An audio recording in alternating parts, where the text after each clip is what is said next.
George Lucas. For what? But thanks for noticing that this conversation seems too crazy for the regular show. That's part of your job as producers to keep on top of things like that. But Patrick, I have a follow-up question. If this conversation is too crazy for the regular show, then where does this conversation belong? If it doesn't end in the next 30 seconds, I could see it going for hours. But here's the thing. Here's the thing. I got to talk about something. I was hoping you were going to talk about that because there's a conflict right here already in the a huge conflict right here, guys. This week was the week where I'm like, I'm gonna prequel. Is that okay? Yeah, you don't ever have to ask me to prequel. January 2nd. Remember January 2nd? Oh my God, it was days before the riot. I signed up for a Stamps.com. The story is a riot prequel.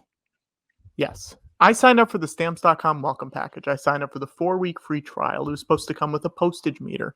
It was supposed to come with, all the stuff that you need to print out stamps from your home so you don't have to go to the post office. I used code Bang Bang. I didn't use code Check. It was a mistake. Like a week and a half later, I call Stamps.com. I say, hey guys, I know I just ordered it. No rush, but I just want to know what the time frame is because I didn't get a tracking number. And they said, oh, it should be there by this weekend. No worries, it'll be there soon. What day was this? What day was that? That was probably Thursday let's see. Hang on, let's figure out this day. It was probably Thursday the 7th, maybe. All right, the day after the riot. The day after the riot. It was the day after the riot. So this is a sequel. Yes. Right. And they said, give us a call if you haven't gotten it by Monday the 11th. So I said, okay. The 11th shows up. No package. I call them again, and they say, we're looking here, and we don't see any record of you having ordered a welcome packet with the postage meter and the extra paper for your stamps. And this conversation is on Monday still, or has another? No, this is probably the 13th or 14th, maybe something like that. Okay, this is last. Right. I have some visual evidence I want to present. Yes, please present it. You will know what day it is based on when that text was sent to you. For Wednesday the 13th. Can I show a little bit of visual evidence for Wednesday the 13th? Yes. Yep. All right. Yep. Great. They didn't send it. They said it didn't happen. I never ordered it, and I said, "But did you ever get an email confirmation of any sort that the order went through?" I got a email being like, "Here's your number." Email. You got an email. You got an email. Speak properly. We can't understand what you're saying. Yeah, you sound like one of those rubes that tried to take over the Capitol. You got an email. So I said to the person on the phone, I said, listen, I know this is not your fault. and I'm sorry that I'm frustrated with this, but I need you to cancel. And I know I didn't use promo code check. A fatal that was a mistake. That was a mistake. So I said, okay, well then never mind. I don't need to do this. I need you to make sure there's no charges on my card and that's not going to be a recurring thing. Yeah. Stamp trick, no sponsor. So here's the problem. And just laughed. Here's the problem. We need to change the name of this after show. Okay. If it doesn't end in the next 30 seconds, I could see it going for hours. Canceled. That is not the name of our after show anymore.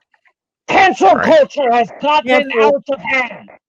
And I'm fine with it in this case. I'm fine with it. So we need to find a new sponsor. We need to figure out what our new sponsor is. Could it be, hear me out, Bonobos? Could it be Squarespace? Could it be, and Mailchimp? hear me out. MailChimp? Hear me out. Hear me out here. Could it be Amish Market Pure Honey Net Weight 12 ounces 340 grams? Do they, hang on, we're getting an ask in the comments. How much is it to sponsor? It's not much. It's not much. What do we want to say? Okay, Mr. Big Spender here already has an Irishman Plus in the pocket. He's got the pocket Irishman, and he's interested in sponsoring this show. Yeah. Yeah. Well, I mean, how much did one Irishman cost? The pocket Irishman. What was it, like 13? I think 13. And the after show is evergreen. Yeah. I mean, it has to cost more than an Irishman, a pocket Irishman, because you're buying that kind of real estate on a weekly basis. But I also think this might be a recurring payment. Like someone could buy the after show for the month or something. Interesting. We've already got a hard no for 1,300. He's saying that it was 3,200. Oh, that's how much the Irishman was? I apologize. That's how much the pocket Irishman was? Wow. That's how much the pocket Irishman was. Wow. Yeah.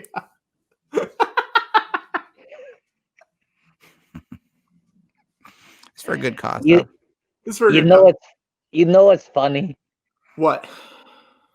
That Tom Sharpling has a pocket Irishman, and he is now able to hold that over our heads as a threat at all times.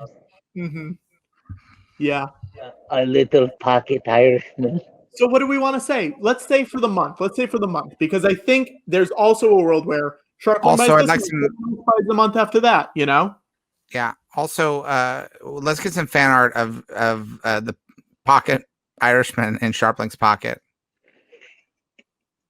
I want fan art of Tom Sharpling, and poking out of his pocket are CGI de-aged Al Pacino, Robert De Niro, and Joe Pesci. They're sneaking out of the pocket like this. They're like peeking out. Yeah.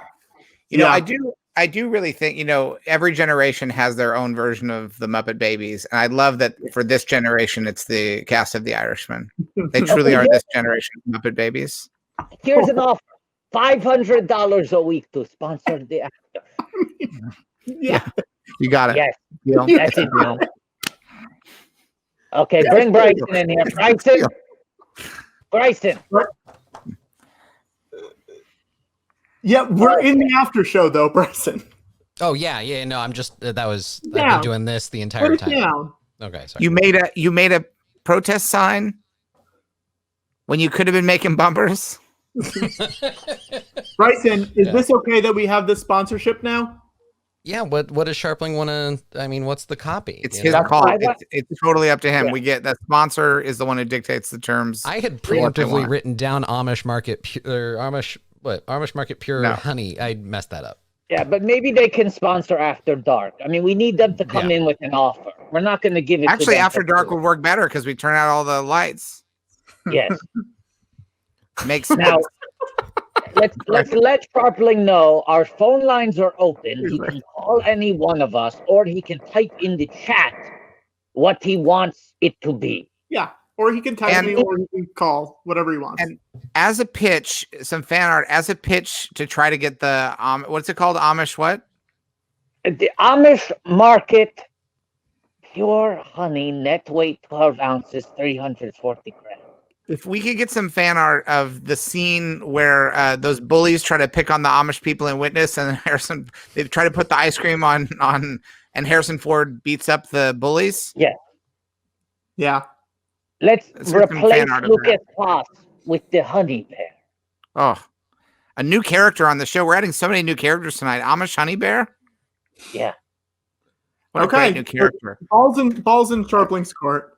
Well, do you see Sharpling's bumper request? It is the after show. Yeah. Yeah. Sharpling has requested, he wants a bumper that depicts Patrick storming the Capitol. I mean, sure. Wait. Okay. $500. Sharpling, tell us that's locked in. Sharpling, tell us that's locked in. Sure. Is it locked in? Sharpling, say yes. I need a yes to lock it in. And he can text any of us further directions. For No. this We price- want to lock this in. Patrick storming the Capitol. Is it Well, I'm locked saying in? He can need a yes. text us more details. It's locked in for Watto, don't get in the way. That's locked in for week 1. Okay. Storming the Capitol can mean a lot of things. I suggest that Patrick could be like a big friendly rain cloud floating above the Capitol, raining on the Capitol, and he'd be saying, everyone needs rain. Clarifying question. Is this the bumper that introduces the after show? Is that what we're... Yes. It is now the Tom Sharpling George Lucas talk show after show. Okay. Or should it be Tom Sharpling or brought to you by Tom Sharpling or Tom Sharpling presents? It could be Tom Sharpling presents the George Lucas talk show after show. But I also think it's funny to call it the Tom Sharpling George Lucas talk show after show. I think that's boy. Okay, so Patrick should hold the sign. Demand. Patrick should hold a sign that says Jawa should not replace us. He also said that he wants to see Watto and George begging him not to. Oh boy. Patrick, you sign off on all these? Yeah, sure. Sure. Okay. I will attempt to get on it. I'm not sure if I'm going to have it done for this show tonight, week? but No, it's for next certainly week. by next week. It starts next week. It starts next week. So we expect you to spend a full 7 days working on this, and we well, want that no, to be I mean, reflected in the no bumpers quality outside of the bumper. after show. Well, we have Oh, it- interesting. No, But then interesting because we'll be sure to just leave never- the after show open. No, we just won't close we'll the never after end the show. after show. we'll never end the after show. Okay. I will say that for a sponsor as well, that's more show infrastructure stuff. I usually work on that throughout the week. So we'll get it done for next week. Right. Okay. Hi, Bryson. Bye. Hi, Bryson. Bryson doesn't realize how easy it would be for us to launch what I call the eternal after show. Yeah. It's the kind of after show that we start that never ends. And other shows, regular shows, can exist within this after show. Yeah. That's my dream. I mean, my complaint, you guys know when I text during the week, is this show is too short. Yeah. Yeah. This show is a little shorty fire burning on the dance floor. Yeah. Whoa. Whoa. What? Isn't that the next line? Isn't it? Whoa. Yeah. But you sounded genuinely alarmed. Whoa. Can we I want to reiterate next week, guys. Can we talk about next week really quick? Yeah. Next week we're having a fundraiser for the ASPCA. We're watching all of the Air Buddies movies. Wait, so we don't have an after show next week? That's No. true. Well, we can have an after show. We'll make sure we have an after show. Or maybe the After all the fundraiser. buddies, after we watch Patrick, after we watch all those buddies movies. So we will be watching Air Buddies, Snow Buddies, Space Buddies, Santa Buddies, Spooky Buddies, Treasure Buddies, Super Buddies, starting at 1:30 p.m. Eastern. All of these movies are on Disney Plus or HBO Max. I believe most of them are on HBO Max. Patrick, can I get a Agreed. clean read? Can I get a clean read of you saying all of those again, and then when you get to the end of it, go back to the beginning and say them again and do it 3 times? Sure. Why? It'd be funny. It would be fun. Okay, so do it 3 times total. Is Yeah, what you're saying? keep that pace that you had where you went da da da da da da da da da da da da da da da. Yeah. Da-da-da-da-da-da. Okay, everybody. Ratata, So, ratata, ratata, ratata, ratata, ratata. do you want me to do it? Yes, but do it like this. Ratata, ratata, ratata, ratata. Ratata. Air buddy, snow buddy, space buddy, Santa buddy, spooky buddies, treasure buddies, super buddies, air buddies, snow buddies, space buddies, Santa buddies, super buddies, treasure buddies, spooky buddies, air buddies, snow buddies, space buddies, Santa buddies, spooky buddies, treasure buddies, super buddies. Not my tempo again. Not the Air tempo. buddies, snow buddies, space buddies, Santa buddies, spooky buddies, treasure buddies, super buddies, air buddies, snow buddies, space buddies, Santa buddies, spooky buddies, treasure buddies, super buddies, air buddies, snow buddies, space buddies, Santa buddies, spooky buddies, treasure buddies, super buddies. Not my tempo. Not quite his tempo. Not quite his tempo. Air buddies, snow buddies, space buddies, Santa buddies, super buddies, spooky No, buddies, it's treasure not buddies. about doing it fast. Ratata, ratata, ratata. Don't speed up. Don't slow down. Okay, Play okay. it accurate. Patrick, can I ask you a question? Yeah, Were you rushing or dragging? I think I was dragging. No, You that's rushing the or opposite. dragging? You were rushing, going Well, too fast. Okay, hang on. Air buddies, snow buddies, space buddies, Santa buddies, spooky buddies, treasure buddies, super buddies, air buddies, snow buddies, space buddies, Santa buddies, spooky buddies, treasure buddies, super buddies, air buddies, snow buddies, space buddies, Santa buddies, spooky buddies, treasure buddies, super buddies. Again. Not quite his tempo. Not quite his tempo. Air buddies, snow buddies, space buddies, Santa buddies, spooky buddies, treasure buddies, super buddies, air buddies, snow buddies, space buddies, Santa buddies, spooky buddies, treasure buddies, super buddies, air buddies, snow buddies, space buddies, Santa buddies, spooky buddies, treasure buddies, super buddies. What are you doing with your hand? I was trying to keep the tempo. No, I do With- that. You don't do that. I do that. But I'm not looking at you, George. Not looking at you. Maybe, You should maybe be. that's a mistake. You should. He's giving you the tempo. You should be looking at them. You should Okay, be go taking the ahead. tempo from right here. Right here. Okay, go ahead, George. Go ahead. Give me the tempo then. I'm giving it to you. Look at my eyes. Air buddies, snow buddies, space buddies, Santa buddies, spooky buddies, treasure buddies, super buddies, air buddies, snow buddies, space buddies, super buddies, Santa buddies, spooky buddies, treasure buddies, super buddies, air buddies, snow buddies, space buddies, Santa buddies, spooky buddies, treasure buddies, super buddies. What are these pauses I'm hearing? What are these pauses? Why do you think there needs to be a pause? What It's pause? not his tempo. Air buddies, snow buddies, space buddies, Santa buddies, spooky buddies, treasure buddies, super buddies, air buddies, snow buddies, space buddies, Santa buddies, spooky buddies, treasure buddies, super buddies, air buddies, snow buddies, space buddies, Santa buddies, spooky buddies, treasure buddies, super buddies. I can't do this anymore. No, I don't want to hear any can'ts. I want to hear some wills. I will do this anymore. Patrick. What? I don't think you understand what George is doing here on the George Lucas talk show, okay? He doesn't. He I is don't- not here to conduct. Any fucking moron can wave his arms and keep people in tempo. He is here to push people beyond what's expected of them. He Yeah. believes that there's an absolute necessity. Otherwise, we're depriving the world of the next Louis Armstrong, the next Charlie Parker. I mean, Patrick, I told you that story about how Charlie Parker became Charlie Parker, right? No, tell me. Joe Jones threw a cymbal at his head, right? Exactly. Parker's a young kid, pretty good on the sax, gets up to play the cutting session, and he fucks it up. And Jones nearly decapitates him for it. And he's laughed off stage, cries himself to sleep that night. The next morning, what does he do? He practices, and he practices, and he practices with one goal in mind, never to be laughed at again. And a year later, he goes back to the Reno. He steps up to that stage, plays the best motherfucking solo the world has ever heard. So imagine if Jones had said, well, that's okay, Charlie. That's all right. Good job. And then Charlie thinks to himself, well, shit, I did a pretty good job. End of story. No burden. That, to me, is an absolute tragedy. But that's what the world wants right now. People wonder why jazz is dying.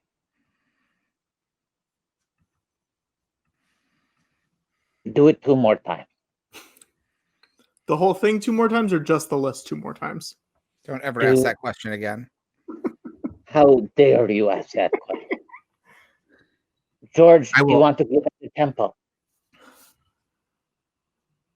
Air buddies, snow buddies, space buddies, Santa buddies, spooky buddies, treasure buddies, super buddies, air buddies, snow buddies, space buddies, Santa buddies, spooky buddies, treasure buddies, super buddies, air buddies, snow buddies, space buddies, Santa buddies, spooky buddies, treasure buddies, super buddies, air buddies, space buddies, soups. Oh, fuck. Who's Soup's Paul Fuck? Who? Patrick. One question. Who is Soup's Paw Fuck? Who is Soup's Paw Fuck? Who is this guy? Who is? I'm looking at the schedule for next week. I don't see a time when we're supposed to watch Soup's Paw Fuck for charity. Who? Patrick. Who is Soup's Paw Fuck? Patrick, what guest do we have booked for Soup's Paw Fuck? How much money are we going to raise for the ASPCA watching Soup's Paw Fuck? Patrick, I've enjoyed doing this show virtually during the pandemic. I have genuinely enjoyed it. If this was a live show, I would have thrown a symbol directly at your face by now. I would have done it. I would have thrown a symbol directly at your face. So I'm glad we're doing this show virtually because I don't want to hurt you, Patrick. But the fact that that's the worst read you've done on this the whole time. That is almost. Wait, the Irishman has a pocket sharpling? I mean, Farrell Yeats said I may have misunderstood the prompt. Yes, this is almost the exact opposite of what we have. This is the exact opposite. It's the Irishman having a pocket sharpling. Patrick, say thank you to the pocket sharpling because this fan art has saved your life tonight. Thank you, Pocket Sharpling. Wait, George, there's one more. Hang on. Where is it? That's me.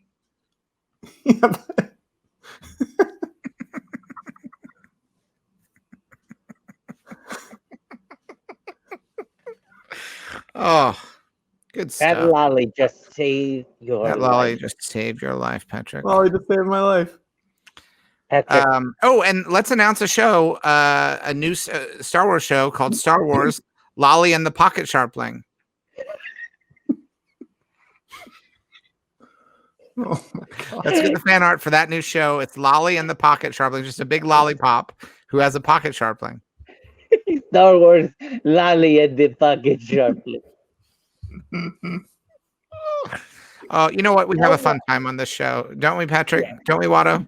Yeah, it's Yes. a blast. It's a Yes, blast. we have fun. Everyone has fun, an equal amount of fun.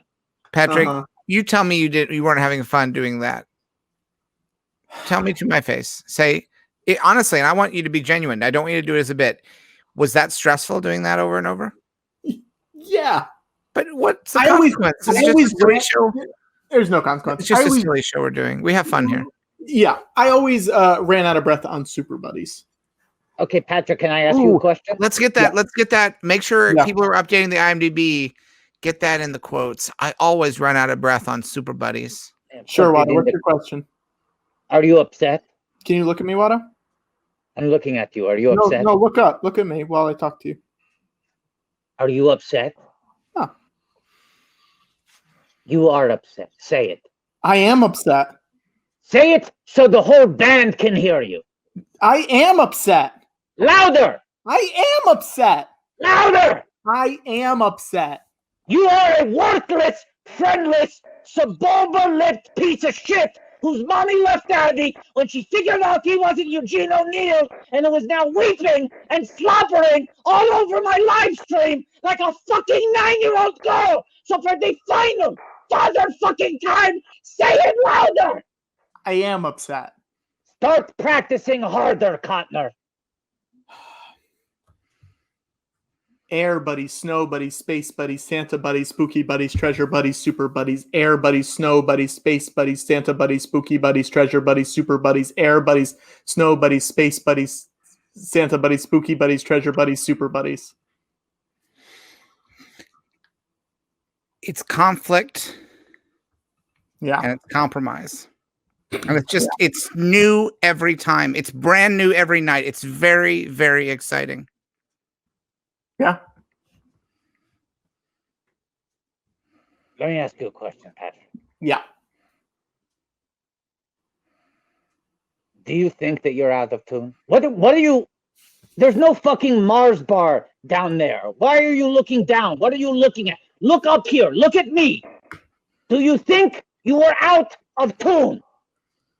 No, I didn't think I was out of tune. I just feel that people, when they say that, they, hate jazz, they don't have context. They don't know where it comes from. Jazz was born in a little flop house in New Orleans, and it just, because people were crammed in there, they spoke 5 different languages. They couldn't talk to each other. The only way they could communicate was with jazz. Okay. Listen, Patrick, let me tell you something. Yeah. Key is to just relax. Don't worry about the numbers. Don't worry about what the other guys are thinking. You're here for a reason. Believe it, right? Yeah. My aunt used to live in Paris. I remember when she used to come home and tell us these stories about being abroad. And I remember she told us once that she jumped into the river once, barefoot. She smiled,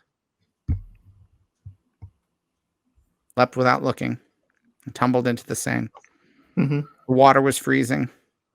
She spent a month sneezing. Oh, wow. But said she would do it again. Yeah. Here's to the ones who dream. Foolish as they may seem. Here's to the hearts that ache. And Patrick, here's to the mess we make.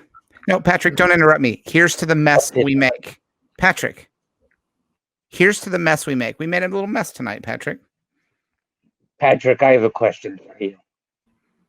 Yeah, Watto. The city of stars, are you shining just for me? City of stars. Star Wars. There's so much that I can't see. Who knows? I felt it from the first embrace I shared with you. That now our dreams may finally come true. The city of Star Wars. Just one thing everybody wants.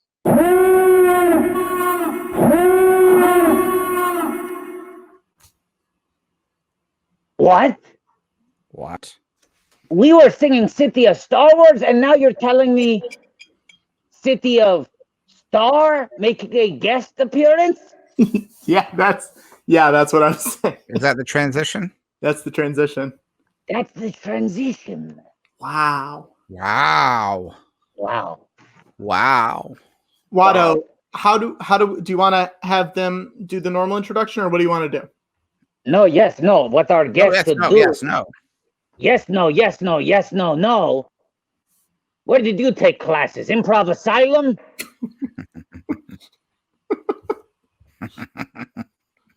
Are both guests here, or are we still waiting on one of them? Yes. Okay.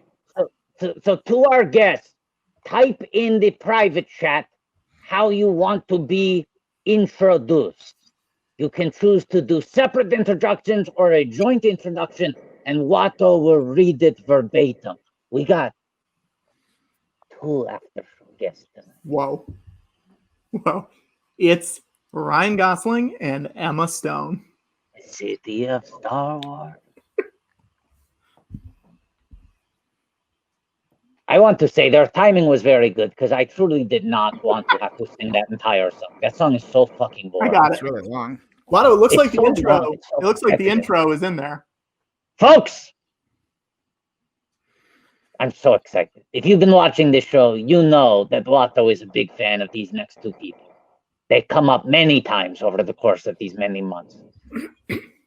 You know them best as the hosts of the chain restaurant podcast, Doughboys, Grogez and Grogez. Here they are, Ryan Gosling and Emma Stone.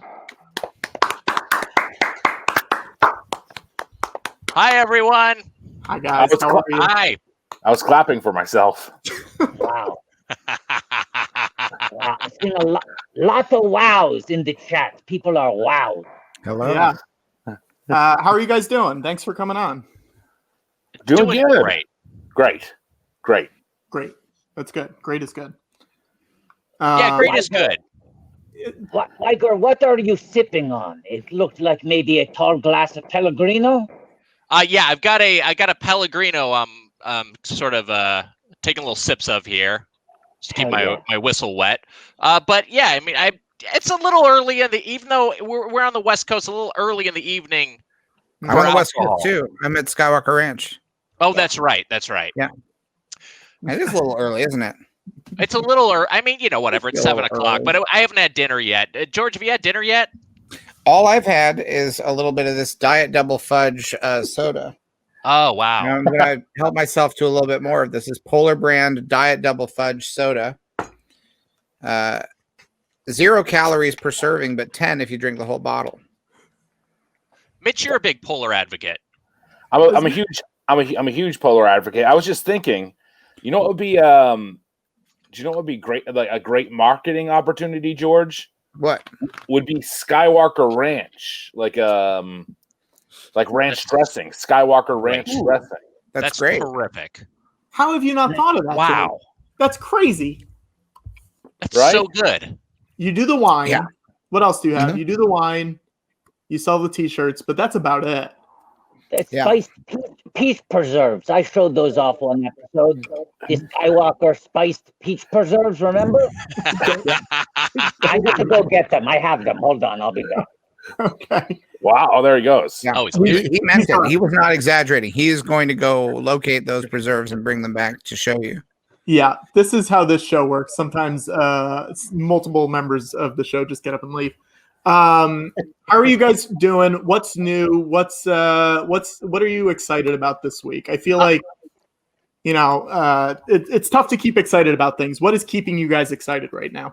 Well, I actually had a little bit of trivia. I came in loaded because I heard you rattling off the Buddies movies while we were waiting backstage. We're watching them all next week for a fundraiser. Are you aware? This has probably been covered. Nick, I want a quick clarification. When you said you're coming in loaded, do you mean that you're shit-faced? I mean, I'm fucking hard. Oh, Jesus. 7:11 p.m. Time to go. Yeah. So we've got the Buddies movies. Yeah. In one of the Buddies movies, are you aware that a bunch of the dogs contracted parvo on set and died? Yeah.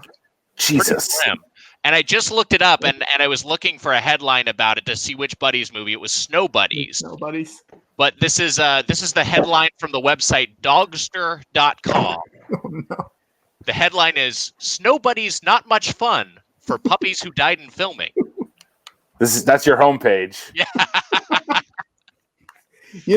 Yeah, this wasn't something that we knew before we decided to watch them or before we went out to a bunch of people from the movies. Yeah. But it was something that we found out. Yeah. Yeah. It's really grim. Yeah, it's really it's a rough situation. Not great, but the weird thing is they kept making the movies afterwards. Yes, they kept going. Yeah. They kept the franchise going. That is the main difference between the Buddies franchise and David Milch's Michael Mann HBO show Luck, which as soon as horses started being killed, they stopped it immediately. At which point Milch and Mann immediately said, "What about the Buddies? What about the Buddies?" Right? Wait, when was Snow Buddies made? Maybe the timeline doesn't work out for that. I think that roughly tracks. The 2008 was Buddies. Yeah. So wait, Snow Buddies happened around the same time as Luck, and one of them skated through, and the other one was like, "Nope, we're done. We're done with Luck, but we are going to keep the Buddies going." I mean, yeah, it genuinely does prove that Luck is what this whole industry runs on: is that the Buddies were lucky and Luck was not. Right. There might also be something of just as much as we claim to love dogs, people love horses more. Right. But yeah, we got so the Buddies had good luck, but nobody wanted to keep making Luck. Right. Yeah. I couldn't find the spiced peach preserves, but I want to co-sign what George said. That is the main difference between Luck and the Air Buddies franchise, but it isn't the only difference. It's just the main one. Yes, Right. I want to be clear. I want to be clear for those of you who are thinking I could watch the Buddies movies or I could watch season 1 of Luck on HBO Max. Interchangeable. There are additional differences that we do not have time. I don't want to waste time going into all the differences, but if anyone wants to chart them, I would love to see some fan art that charts all the differences between the Buddies franchise and Luck. I want to also additionally say, because we discussed this now, let's re-clarify that we are not raising money for the people who made the Air Buddies movie. No. They were watching them and raising money. Right. We are not raising money after now litigating certain incidents involved in the production of the film. We are raising money for the ASPCA. We are almost doing the exact opposite thing. We are trying to undo some of the damage that the Buddies franchise itself did do. Yes, right. So we want to keep animals alive is our goal. Yeah. Yeah. You won't find you won't find a bigger advocate of CGI animals in films than me. I think that's the most humane way to have animals in films. Ask me how many Tauntauns died on the set of Empire. I'll give you the number. It's 0. Wow. It's a credit to you. There's only one dead dog that is allowed on the George Lucas talk show. And it, of course, is fan favorite character Skeledog. That is always welcome. Open door for Skeledog. I got a question for you. Yeah. If a normal dog fetches a bone, what does Skeledog fetch? Great question. A dog's leg. Oh my God! Wow. It's just full opposite, Watto. It's just fully. You want to see something Live dog's leg. Yeah. This is something genuinely creepy. The Skeledog is currently on the off switch. I tried to turn it off, and it's going even harder than it was before. Genuinely a cursed character in the cast of the George Lucas talk show. I do believe that filmmaking should be done safely. Mhm. I never even killed any Nazis when I made my movies, and I think people would have been fine with that. But even the Nazis that I killed in my movies, those weren't real deaths. Yeah. Those were all just movie magic. I think hard to there is a believe. very important subject that we need to bring up with the Doughboys, Oh yeah. because you guys host a fast food chain restaurant podcast. You like the Right. snacks. How do you guys feel about butter? Butter. Mm. But Nick, do you want to go first? Yeah, I mean, I'll come clean and say I had butter today. Whoa. You know, it's a staple of my diet. I have butter. I probably have butter every day. I love butter, and I'm not talking margarine. I'm not talking country crock. Yeah. I'm not talking some butter substitute. I'm talking full on like stick of The real butter. thing. We have a butter dish. I use the butter dish so I keep that butter room temp and easy to spread. So yeah, I'm a big time butter advocate. A cream Spreading smoothie. butter. Okay, big time butter advocate. Big time Yeah. butter advocate. That's how you describe yourself? Big time butter advocate? I think so. And- Yes. BTBA? Okay. Yeah, BTBA. And All right. Rich, how would you describe yourself with regards to butter? I think I'm the sort of man that when you see him walking down the street, people probably think to themselves, that guy loves butter. And they wouldn't be wrong. I'm a big fan of butter. I think country crock it's country crock as shit, if you ask me why. Thank you. Ooh. So Terry you're a big Gold? fan of butter. A BFOB, also a BL, a butter lover?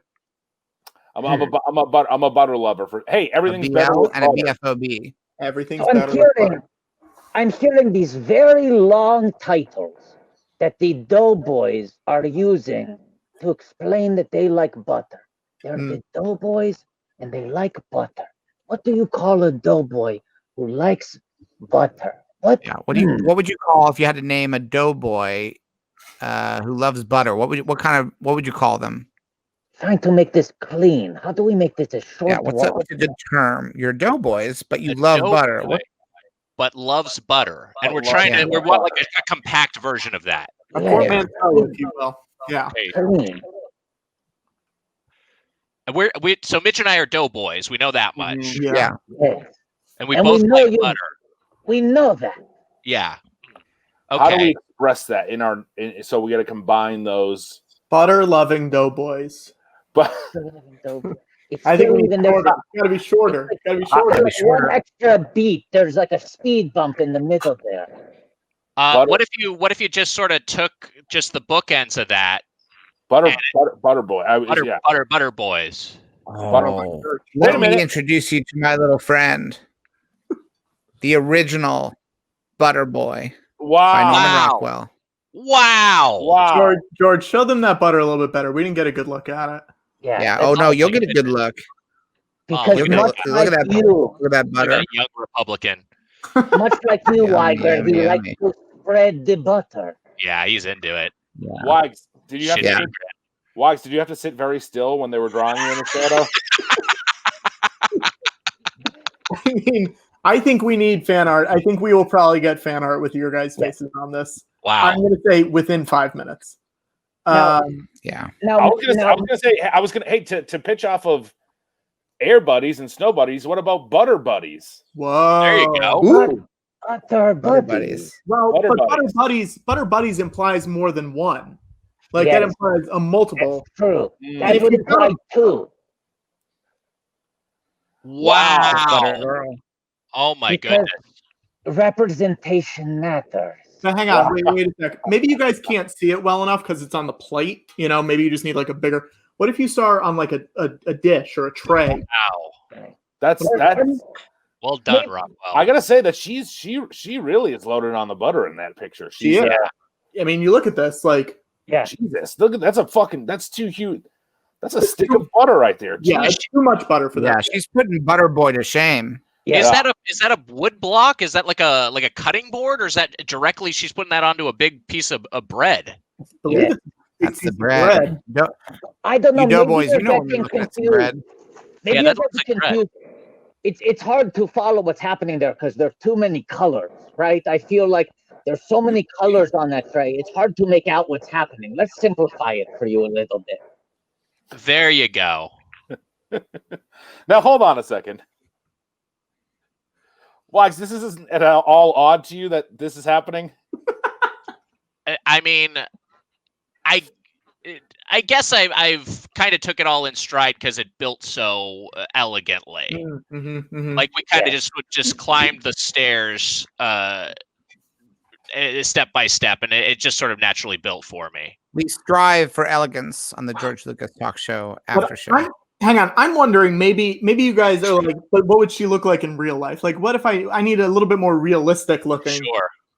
Yeah. Wow. Wow. Look at her there. A Baroque butter girl. What Yeah. in the hell? Yeah. Wow. Did she grow up to be anyone famous? Do you guys know? I mean, what do you think when you look at her? Who do you see? A butter lady, perhaps. She grew up into a butter woman. She grew up into a butter woman. Better. Yes. Is she the Butter Boy's sibling, or are they mates? Well, these are the questions we're trying to answer. I'd love to put together a room and start pitching on this. Right. Strange question. I like to think that they grew up to be lovers. Wow. Oh my goodness. How about that?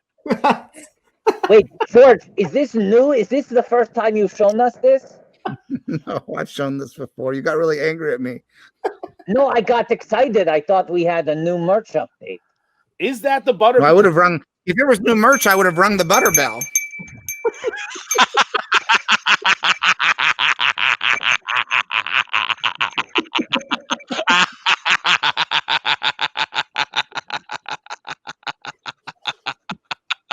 But I love your pitch. I love your pitch about butter buddies because it would be great if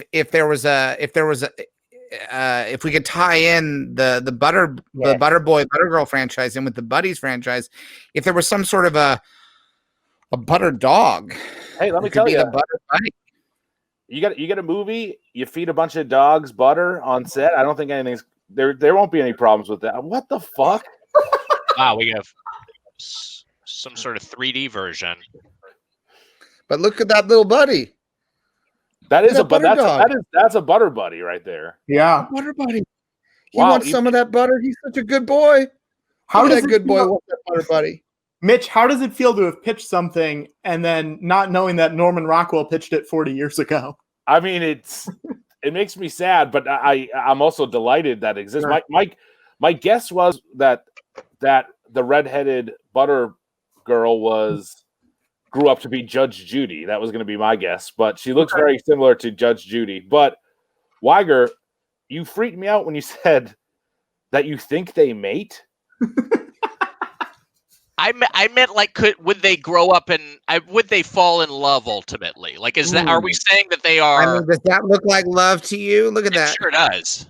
I thought you said, do you think they're mates? Like a weird way to say friends. Oh, like Australian, like That's an what I thought. Australian deal. Yeah. No, I meant like they have some No. sort of, Yeah. like they would the next generation would be birthed as a result of their union. Mhm. That's what I was trying to say. The I think butter line would continue. I think it's possible that the redhead would push out a stick of, when she's pregnant, she'd birth a butter baby is what I'm trying to say, Wags. Like Gina Davis in The Fly. Yes. Just like it's a little nightmarish vision. Yeah. This is the most we've gotten into it. We have not gotten this far before. I mean, This is why I wanted to put together a room, get some good minds in here, throw the ball around. yeah. Yeah. George, Here would be my pitch on a just to follow up on the Butter Buddies movie, because I think that's fertile ground. I would say, one thing they always like to do, if assuming that there's some sort of butter character, is that he would have a name like Pat, like a pat of butter. Ooh, And we have a Pat on the show. well, there you go. Patrick, are you about to enter into the Butterverse? I'm not sure, but you know who is? Wow, Oh look my at that. God. Nick. That was Butter Nick. that was so fast. I mean, I So, guess right there is the Spoon Man, except that he's now some sort of butter version of the Spoon Man. If there's another way to say like a butter spoon man hybrid, But there's here's like the a shorter problem. way to say that. He's got a knife. That's the problem. Yeah. He's I got a think knife, yeah. But I think I have a solution. I Okay. think this fan art is not done. Yeah. I think someone needs to replace the knife in Butter Mitch's hand with yeah. Alana the Knife Johnston. Hint. Wow. Wait. He's, I'm holding He's her. got to be She's holding. small. she's little, and he's got to be holding the knife. I mean, that's basically what the scale is in real life. It's kind of a King hang on. Kong situation. We did get this from Sarah Clev, which is a Oh my terrifying, God. terrifying. That is awful. I mean, This it's good, but it's awful. This is a George Lucas talk show promise. You can suggest any fan art you want to see, and we will receive multiple examples of what you pitch in under 10 minutes. It never fails. I want That to is say insane. something. I want to say something. Bring that image back up Yeah. because I want to get real for a second. I want to say we're having fun. But please bring that image that we just saw Yep. back up. Yeah. I mean this sincerely. I hope this never happens. Thank You know what? George. I kind of hope it does. All right. Well, That's how that's I your wanna choice. go. But it does not change the way I feel about it. I never want this to happen. It's not a bad way to go. We seem Patrick, pretty happy about it. Yeah, we got big smiles on our. That must have been when we were. all right. I guess covered in butter or I guess I'm the odd man out on this. I hope your dreams come true, but I really think this is a dire outcome. Both of our mouths are open. It looks like we were. It looks Yeah. like we were accepting the butter. I think that could be. I think Butter Girl is savvy enough to be able to retrofit that after the fact, just before rigor mortis sets in. You can manipulate the expression. George, is there butter in the Star Wars universe? Sure. Yeah. What do you Space think? What do you butter. think comes out? How do you think? What do you think happens when you move? When you milk a moof? That's a great point. You get some of that. You get some of that moof butter. There's Star Wars. There's milk, so there should be butter in Right. that. There's blue milk. There's blue butter. And you go to Dexter's Diner. What are you going to put on your space pancakes? That's a great question.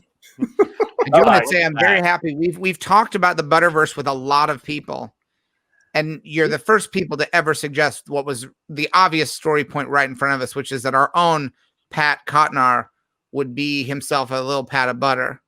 Yeah. Oh, what a great thing! You're a little pat of butter. I'm glad we Pat of butter. I'm glad we And, fit in. You could do things like, boy, someone's salty today. Great joke. Here, let me give it a reading. Hang on one sec. Okay, sure. Give it a read. Hang on one sec. Does someone want to give me the line leading into it? Sure. You're not off book, really? Ugh. Weather sucks like shit out there. Boy, someone's salty today. And then Okay. the laugh No, track. Patrick, really Patrick, wait. I have to stop you. That was unprofessional. Because on a real job, if you laugh that hard at what your co-star says to cue you, it takes the audience out of the reality. It was just it was a fascinating line read that I was not expecting. It's funny All right. to us. It's not funny to you. You don't know that you're in a comedy. Play All the right, reality of the situation. Here we go. Yeah, you are little pat of butter. Yes. All right, Mitch, you mind? I'll do it again. I'll leave you. Thank you. You ready? Do. Going about my day. Ugh. My dad died this afternoon. Boy, someone's salty today. Okay, but see, that's actually not the nice thing to say. Yeah. He really Yeah, it seems really he tried- callous. He tried to open up to you. He tried to make a connection. You have So to what are you listen- holding, Patrick? What are you holding up in your little pat of butter? What are you holding in your hand? Well, it was real life, it's a microphone and a cell phone. I don't know in universe what it could be. Yeah, what You're a was little this pat of butter. directly You wouldn't into be. it? I forgive you holding the microphone. We can erase that from the shop. But there's no reason for you to be doing bits of business with a cell phone. Right, Well, you were going like do going about my business. What business? You're a pack of business? butter. You just sit on a pancake. Okay, one more time. Here Your we go. business should have been humanity. And just remember, acting is reacting. Listen to your scene partner. If he tries to form an emotional connection with you in a traumatic time, hear that. It's not an opportunity for jokes. This isn't joke week. Okay, one last time. We'll do it one last time. Okay. All right. Hey, can't believe that they tried to storm the Capitol today.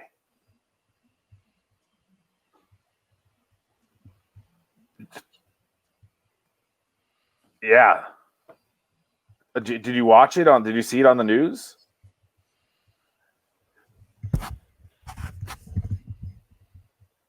Why aren't you talking to me?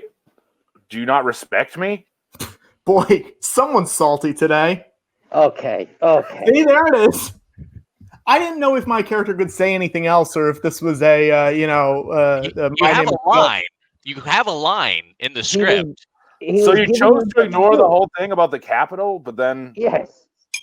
Butter Pat is indifferent to all that. He's totally right in the Oh, middle. what a good time for indifference. How brave of you to choose silence at a time where we must condemn the actions of the rioters. Yeah. Anyways, that's actually I hate to do this, but no, you should. could I get a different scene partner? Is that cool? Yeah, sure.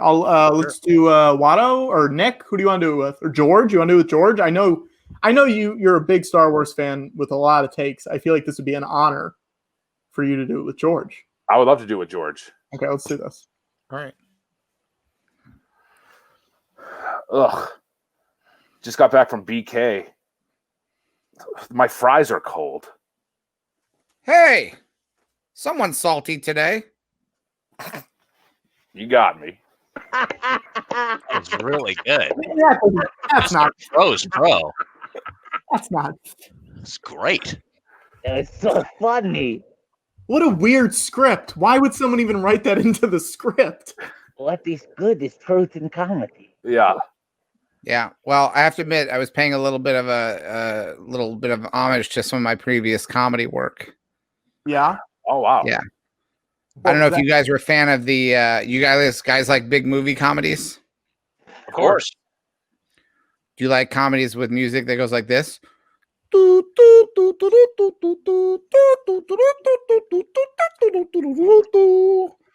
Wow.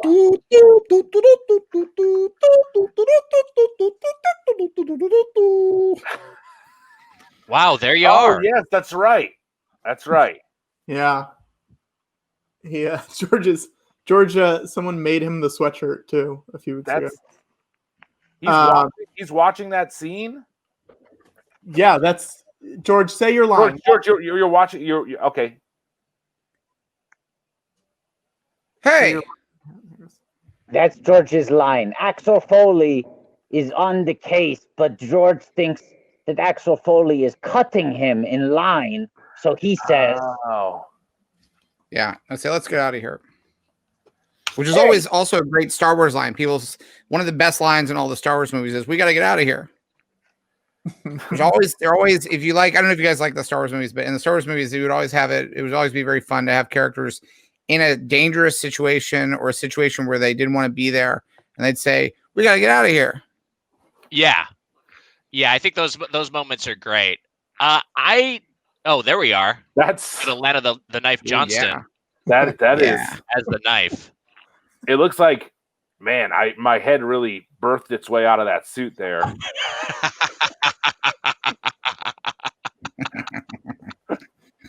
Blame Rockwell. Don't blame yourself, Mitch. That's damn. I think it's a good look. There's no coming back for that neck hole. It's never going to go back down to its original size, I feel like. George, I'm a big fan of the Star Wars movies. Watto, you as well. You got a throwback Mitch there. This is my original. This is my first headshot in my friend, the Birthday Boys, who is my sketch group. I took this photo in their backyard. I was probably 25, 24. Now I fit the suit then. Now let's hear the backstory on this picture. Oh my God! So that one was taken. I think people keep reusing it because I look so unhinged. It was just hey, Wiger. Yeah. This is when you were on tour with Jeff Dunham, right? Yeah, it was one of his less problematic puppets. I had a voice that was okay for him to do. So it was, I was just backstage with someone, or what was, I don't know, or maybe after a live show, and I was making that weird fucking bug-eyed face, and people keep using it because they look so weird. Wow. I don't love it.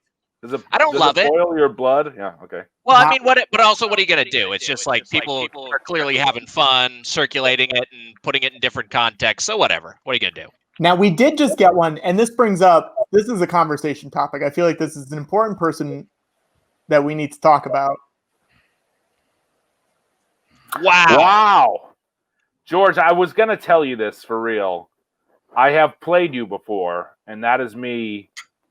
When I was playing you on At Midnight, a show that Wiger wrote on and was never awake for, I believe. Right. I was, in fact, we worked on this bit together, Mitch. You got right. cast on the show, and then I keep tabs on people who do impressions of me, so I'm aware of this because I actually know. This is a little bit of maybe I'm talking outside of school, but I have my little birdies who fly around, and if someone's going to be doing a goof or a spoof of me, I like to know about it because I have a good sense of humor about it. I think it's fun. But were you okay with it?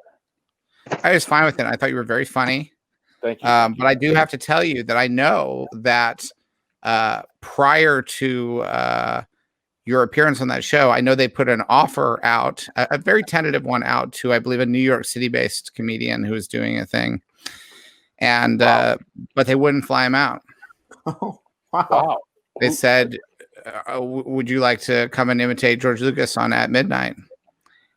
And this person, this is what I've heard. This person said, I'd love to. And they said, well, you have to fly yourself out. And this person said, wow. well, that will cost more money for me to do than you would pay me to do this. And they said, Right. yes, that's true. And this person said, well, I don't have the money. I can't afford to be on at midnight. I would love to do it, but I can't fly myself out to be on at midnight. Yeah. This is what this person said. This is what this person said. They said, I don't have a lot of money. I can't do that. This question is heartbreaking because I would love to, but I live on the other side of the country. Mm. And you're offering, this is a show on a Viacom owned network. You have more money than I do. And they're like, well, not for this, we don't. And I said, okay, well, then I have to say no. And then I believe this person, he was just I think he was like a improv comedian, like a Harold Knight guy. Yeah. No, he's a weekend guy. He was on the weekend. Yeah, he would have been on the weekend team, I feel. Yeah, like. he was definitely on the weekend. He was on Harold Knight for a hot second. Not long at all. Like he was on less than a year. He was on Harold Knight. And then all of a sudden he's on the weekend team. They're like, you started 101 in 2009 and you're on the weekend by 9/11 of 2011. Pretty impressive, but you're old, so it makes sense. I don't know. I don't remember the guy's name.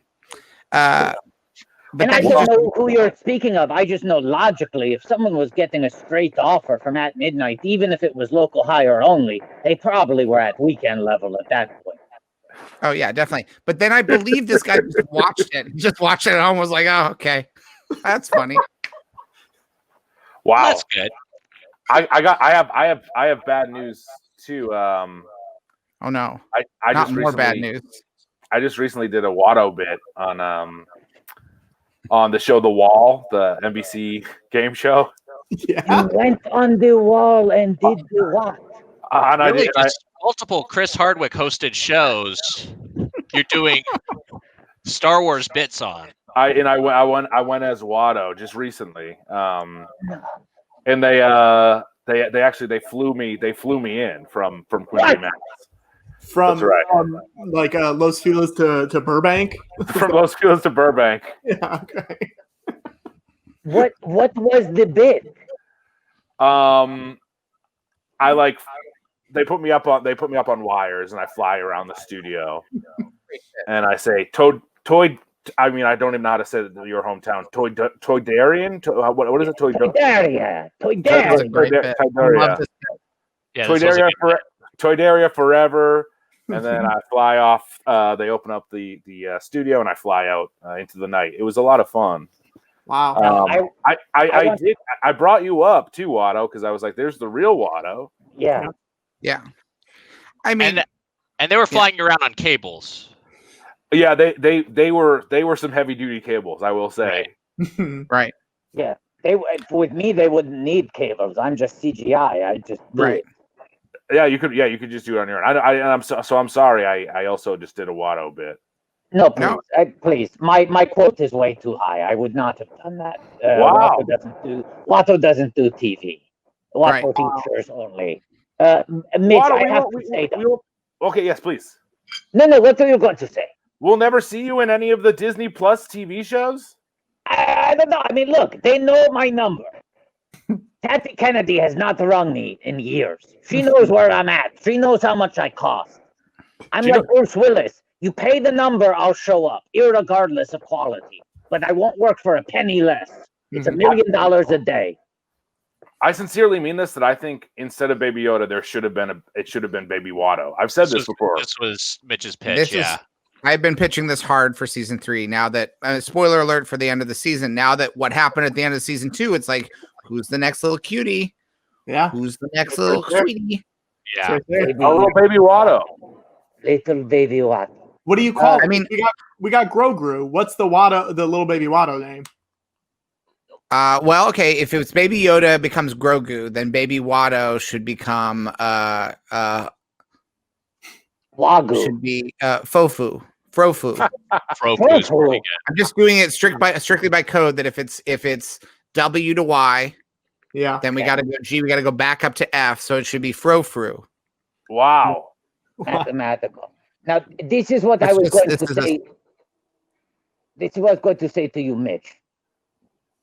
George and I are industry veterans. Mm-hmm. we know from comedy, we know how this biz works. We know that imitation is the sincerest form of flattery. It's true. We can take it just as much as we can dish it out.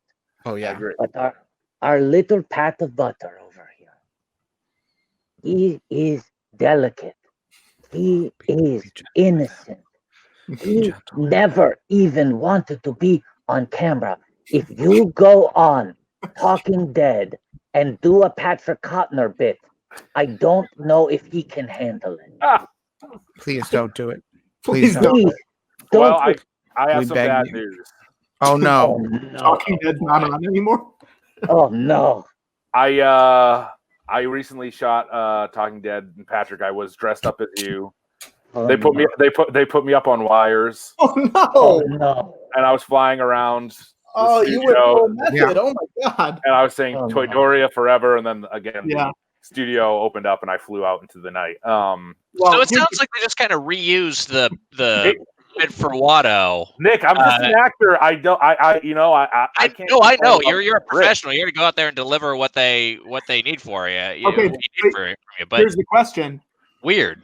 how'd it go? I'm not gonna lie to you. It fucking killed.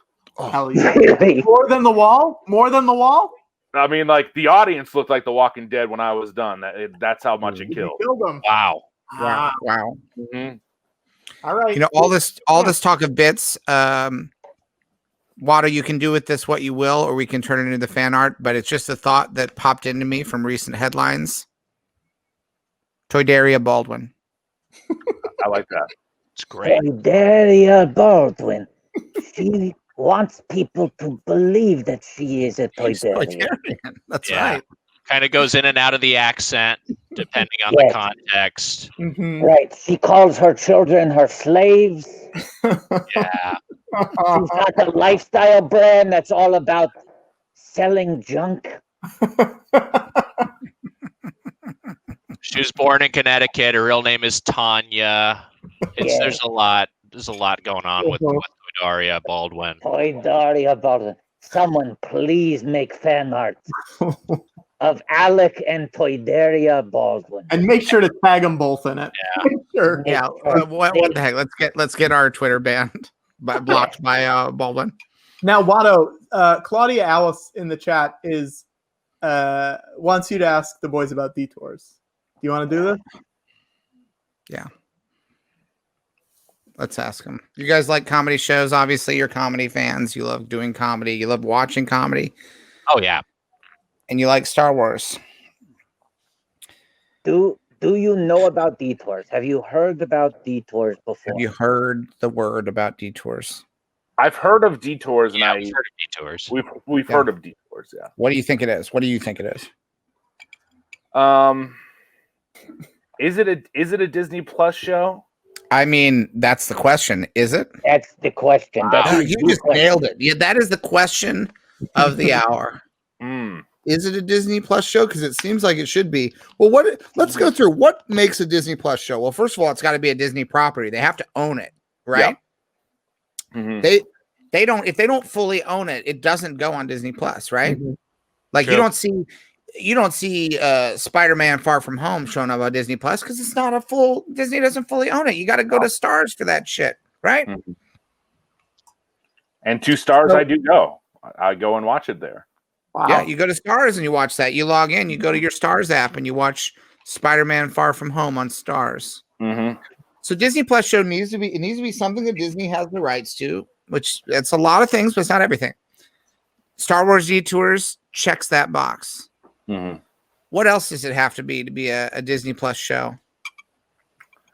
It It has to be finished. It has to be ready. Finished, ready to go. That's true. Ready to go. And yeah, you can't just air an incomplete episode, I guess is what you're Right. saying. It has to be picture locked. Yeah. I agree with that. Nick, do you agree with that? Yeah, I think those are 2 key elements. Right.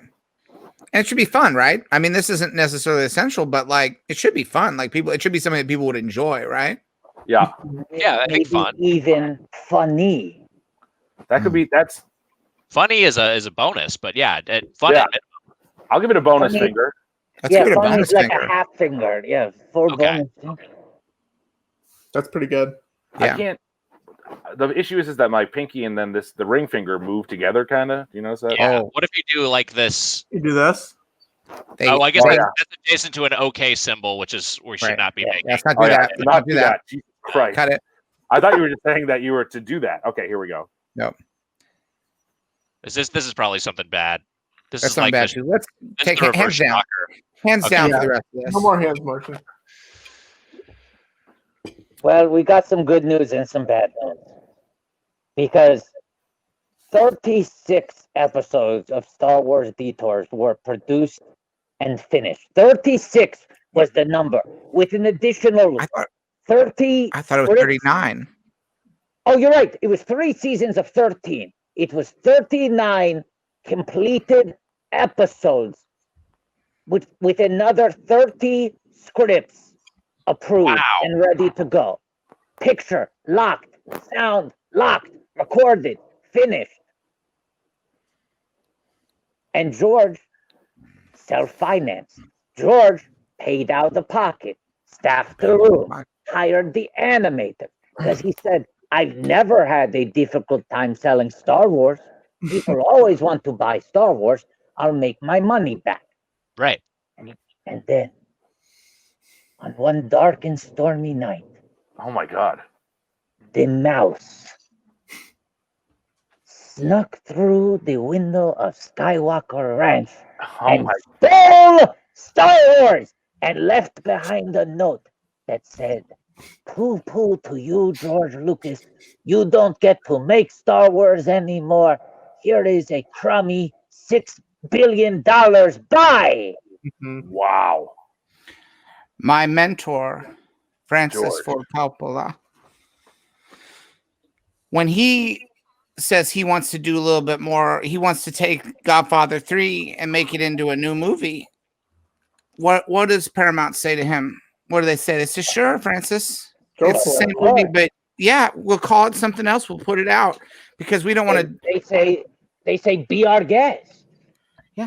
We don't want to disrespect. We don't want to disrespect the man who brought us all these wonderful Godfather movies by not letting you put out your final Godfather movie the way you want.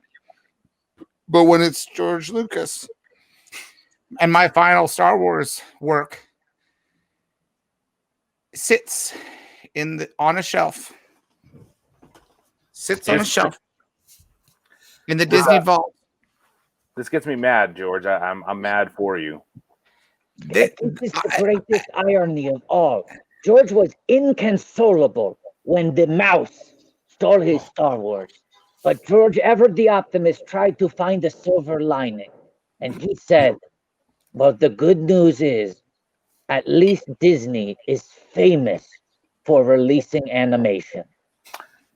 Yeah. I mean, that sounds like the truth.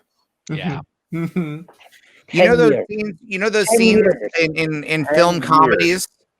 You know those scenes in film comedies. It's a classic trope of film comedies where someone gets arrested, and it's our hero, and he's arrested, and he's in a jail cell, and you see this person that they're like trapped in a cell with, and there's various ways of handling this comedically. You probably have some favorites of your own, but it's always a joke of like, look who they're stuck in a prison cell with. Do you know that?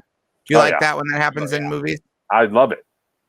Well, now just imagine poor Star Wars Detours thrown into a prison cell, and its only crime being that they were too funny to come out at the same time that they were putting out the Star Wars sequel trilogy.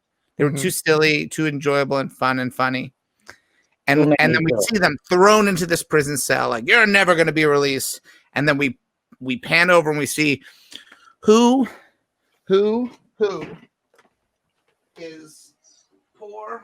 He just walks away. Where'd he go? Poor Star Wars Detours having to share a cell with. And there he is.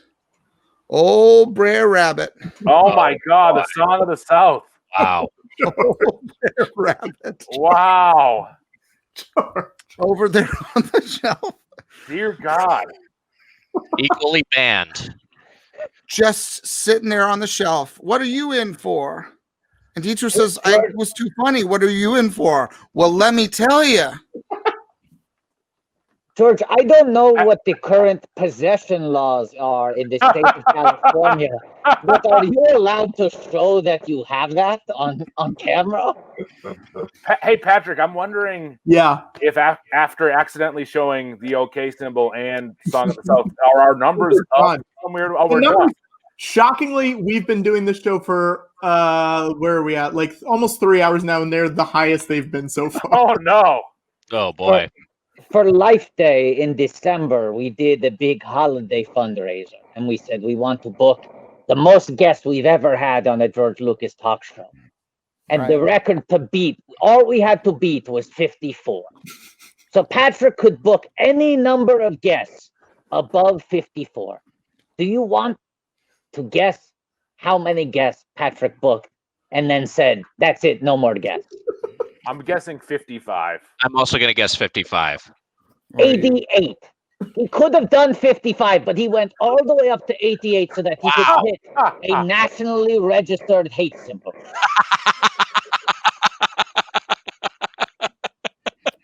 Also, that's impossible. Are you going to beat that again ever? No. No. That's why he did it. He said, let's make it 88 so that we can never beat it, and it remains the record forever. Oh my God.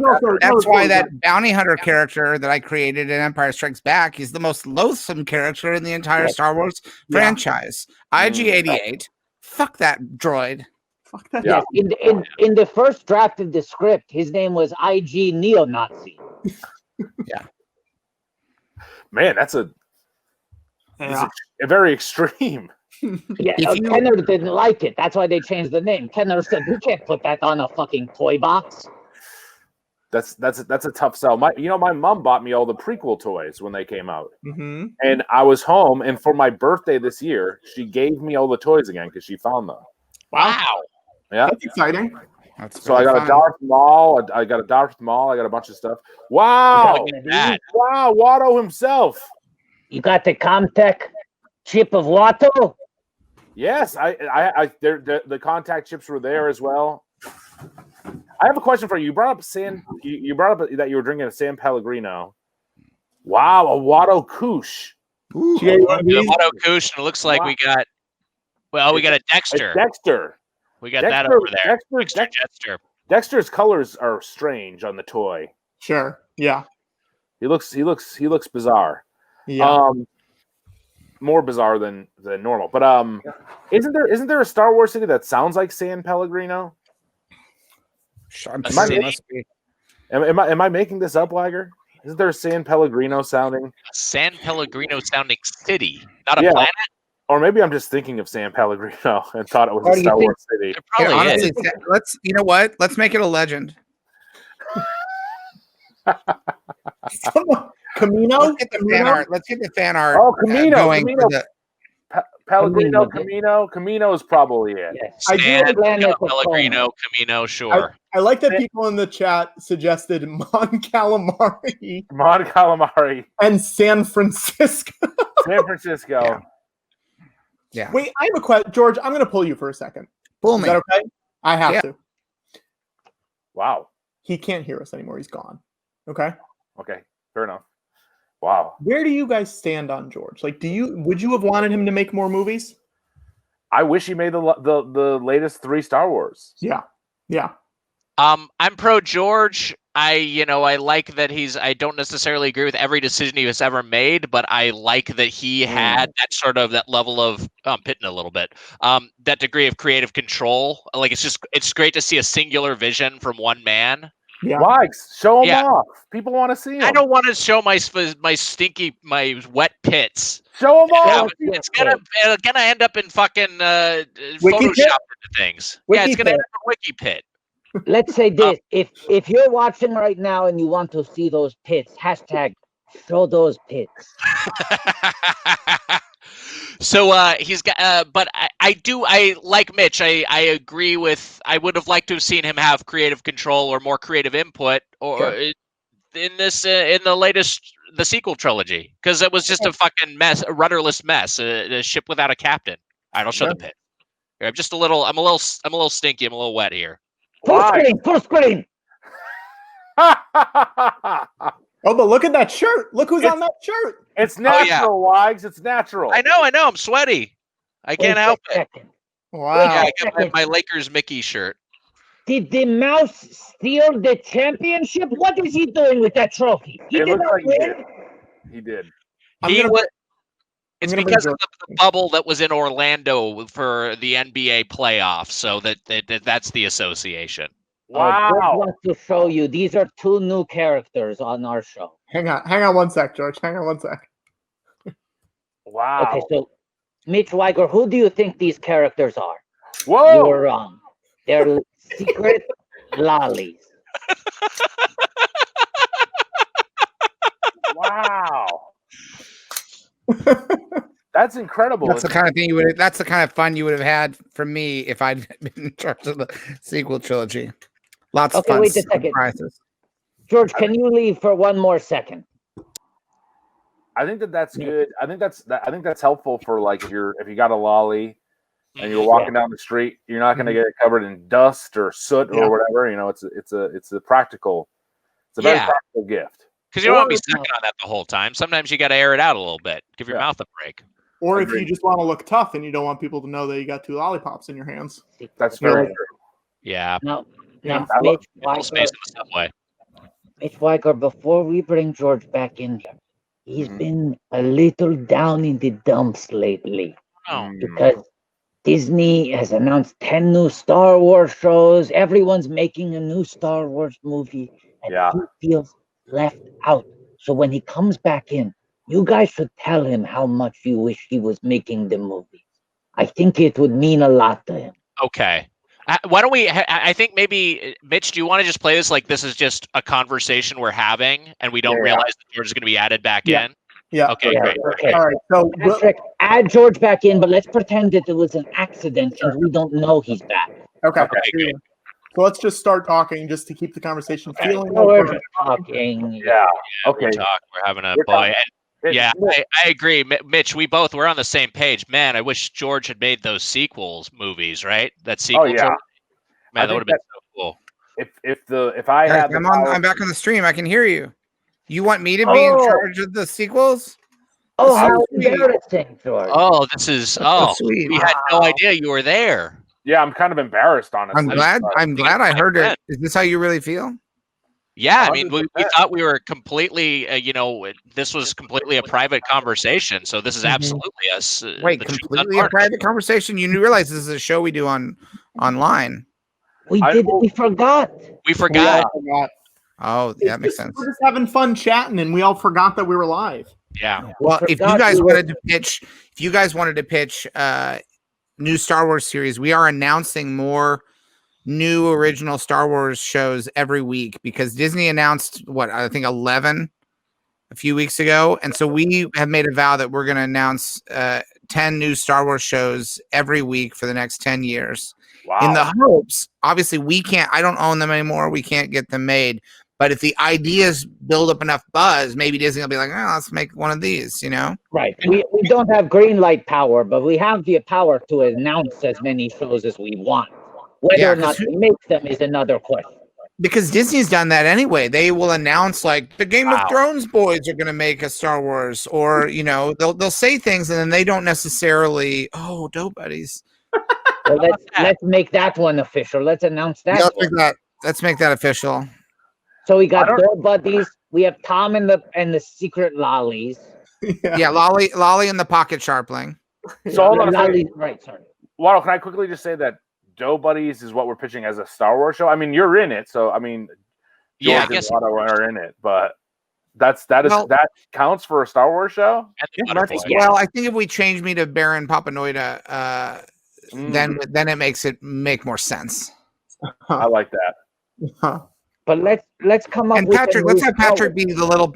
Let's have my revision on that is we want it to be Baron Papanoida, and we want Patrick to be a little pat of butter. Yeah. I have a pitch if we can just pitch things. Yeah. Absolutely. And we're going straight from pitch to green light. So whatever you pitch will be green lit because we got to get to 10. Great. Well, I noticed they seeded already. You know, they used the end of the Mandalorian season 2 to set up sort of a backdoor pilot for that Boba Fett series. And I was thinking we could just do that same thing, but there's another character in that final episode. There's that nameless Jedi who shows up, and he's like wearing like a black robe. Who is he? Yeah, we don't know his name. He's not introduced, but he seems like he's got like there's like a lot going on with him, and I'd like to know his history and how did he come to be a Jedi, and you know why does this connect? Like why does he know Grogu is important? Why is he so good with a lightsaber? So I think like sort of a story, like a series centered on that mystery Jedi, just sort of exploring his origins. Yeah, like prequels about him would be great. Yeah.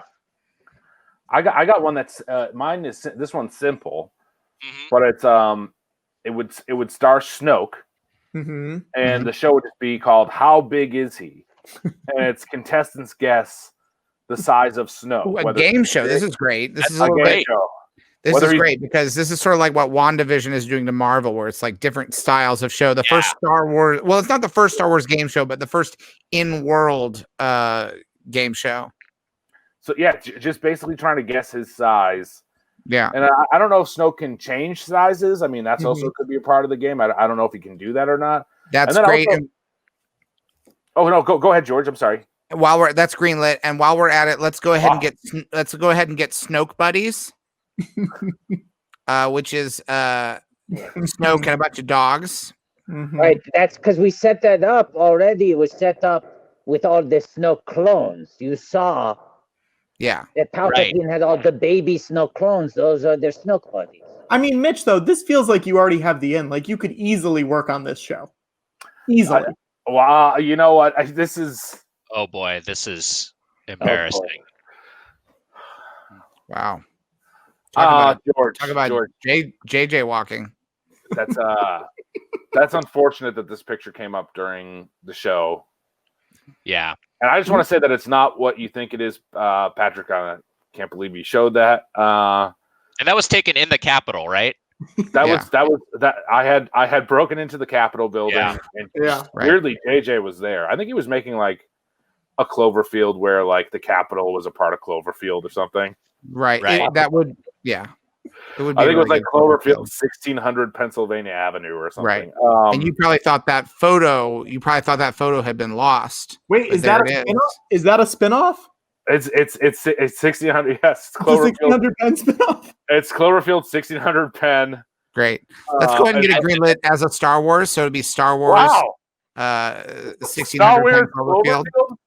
Yeah. Wow. I got one. How about we had Baby Yoda, obviously a sensation. We talked about Baby Watto earlier. Yeah, it's right there. Bosk Baby. Ooh, let's get Bosk Baby. Yeah, like the like the movie Boss Baby, Boss Baby, but Bosk. And while we're at it, let's get Judith Light in for Who's the Bosk, and we'll go ahead and make that. Great. I like that. I just had a very big idea. Yeah. Patrick. Yeah. Can you pull up the fan art that we got last week of the new character that is blowing up this show? Well, here's what I'll say. Can I announce something right now, Watto?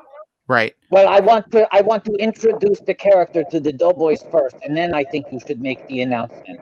Because we got the piece of fan art last week that just blew up. People lost their minds. We have been negotiating to acquire full rights to this character, and we want to build a multimedia franchise around this character. And we're starting now. Wow. So we want to hear some thoughts from you guys, because I think this would be in your wheelhouse. Wow. His name is Grogez. Okay. He's really good. Yes. This was submitted to us by Goldie Thrawn, apropos of almost nothing. We had at one point in a 4-hour live stream mentioned Gremlins, and at a different point we mentioned the Make America Gay Again hat, and those two things were put together on Baby Yoda's body. I gotta say, I got no notes on this. I think this is pretty perfect. No, we agree it's perfect. The question is, what do we do with the character now? There's nothing to change. It's how do we grow from here? It's perfect. I mean, there's nothing. There's no way. But the question is, what kind of adventures do we send him on? What sort of friends does he have? Well, some of the characters from Gremlins 2, there's a lot of funny, like before they become Gremlins, when they're Mogwai. There's a lot of funny characters in that movie that you could bring back, and they could maybe have different takes on that hat. You know what I mean? Like a different funny takes on that hat. There's three. Help me out here. There's three in Gremlins 2. There's like the three other Mogwai besides Gizmo, right? Yes. I believe there's more. There's Lenny. There's George. There's Daffy. That's right, Daffy. Oh, Daffy's great. Daffy's the craziest one, right? With the eyes. Yeah. Oh, right. Spike? Spike. No. It's Oh no, Spike. Spike is Spike 1? Yeah. It's Stripe in the Right. first one, Mohawk Stripe. in the second one. That's it. Sure. Yeah. Sure. And there's one other one I'm forgetting. Lenny, George. Lenny is like the dumb one who's got like the buck teeth. And Yeah. George is the grumpy one with like the cigar. Daffy's got the crazy eyes. And then Mohawk. Maybe that's the four. Mm-hmm. I think including them could be fun. Watto, we should announce this. Let's announce this now. We're starting the Grogez invasion. Wow. I believe his name is Grogizmo, was the name that we officially came up with. Just so you know. Fine. His name is Grogizmo. The first step of the invasion. Wow. Look at that. Wow. You can buy this shirt right now. planetscum.live/merch. It was drawn by our own Forrest, drew it up for us. It's available now. You can wear this shirt. Here's what you can do. You can go to the website. You can enter your payment information. You can purchase one. It will be sent to you. You put it on, and then you have to explain to people what you're wearing. Yeah. Right. This is a great way to get your ass kicked by someone who is unsure why they're mad. Yeah. This, I have a quick question, and I feel like this is a dumb question. Yeah, go for it. But when you wash it, it doesn't multiply into more shirts, correct? No. Okay. No. And if you're eating after midnight and some of the food gets on the shirt does not turn into a bad shirt. Okay, good. Great. That's great. I would also say one of the great things about buying that shirt now during the pandemic is it's really important to stay inside. And I think if you're wearing that shirt inside, it's just an extra reminder, like, not to go outside. It's just because you're absolutely right that the number of people who would see that shirt and not know whether or not you were saying one thing or the total opposite of that thing is pretty widespread. There's almost nowhere you could go in America where there couldn't be a genuine misunderstanding. Can we get some fan art though of what he would look like after midnight? Like, I want the same body. That's what I'm saying. We want to build out the universe. Yeah, same Patrick, body. I gotta say to you though, Yeah. we've never seen Gizmo as a gremlin. That's almost fucked true. up. Also, it would be great. I don't know technologically. I'm intrigued by the challenge of a shirt where if you hated it after midnight, it would become multiple. Like if you got it wet and ate in it after midnight, where it would become multiple bad shirts. It become multiple bad shirts. It would turn into like that Auschwitz security guard shirt that the guy was wearing at the Capitol. Right. Like the worst shirt. Yeah. I have one last series pitch. Yeah. You Wait. get yourself Jabba the Hutt. You get the Rancor. You get Jubnuck, who was eaten by the Rancor, but canonically he actually survived. Mhm. You do a weight loss show with all these characters. Wow. Like a Biggest Loser. Yeah. Mhm. What do Now you think? is the Rancor overweight? Yeah, he Rancor- seems pretty jacked. He's jacked. Yeah, he looks like that Rancor looks like fucking Joe Piscopo in the 90s. Like, no joke. The Rancor looks like Joe Piscopo in the 90s. Piscopo was fucking juicing, man. He had to have been on roids. Can we get some fan art of Joe Piscopo as the Rancor? I wish Piscopo had been the last buff comedian. Because now it's like every comedian is getting in amazing shape and posting gym selfies. And it's just like, what couldn't Piscopo have been just like, he's the one weirdo who gets who's into bodybuilding and looks like a freak. Let's get fan art of a movie poster of that where it's a movie called The Last Jacked Comedian. How angry do you think Joe Piscopo is that he was a jacked comedian like 5 years before they started hiring comedians to get jacked and play superheroes, right? Like he did it before Michael Keaton, and Michael Keaton got lightly jacked. And then just as time has gone on more and more, every other comedian gets fucking roided out. And Piscopo's like, what was I doing over here? Fuck But off. he's doing great now. He is doing really well. He's doing really good. What's he doing? He's everywhere. AM right-wing radio show every morning. Yeah. And he owns a gym. Yeah. Wow. What a pitch. What a pitch. What a great pitch. Right. And I think we've pitched a lot of great shows tonight. This has really been productive. I do want to add one to my pitch just as I'm mulling it over. Who's the boss?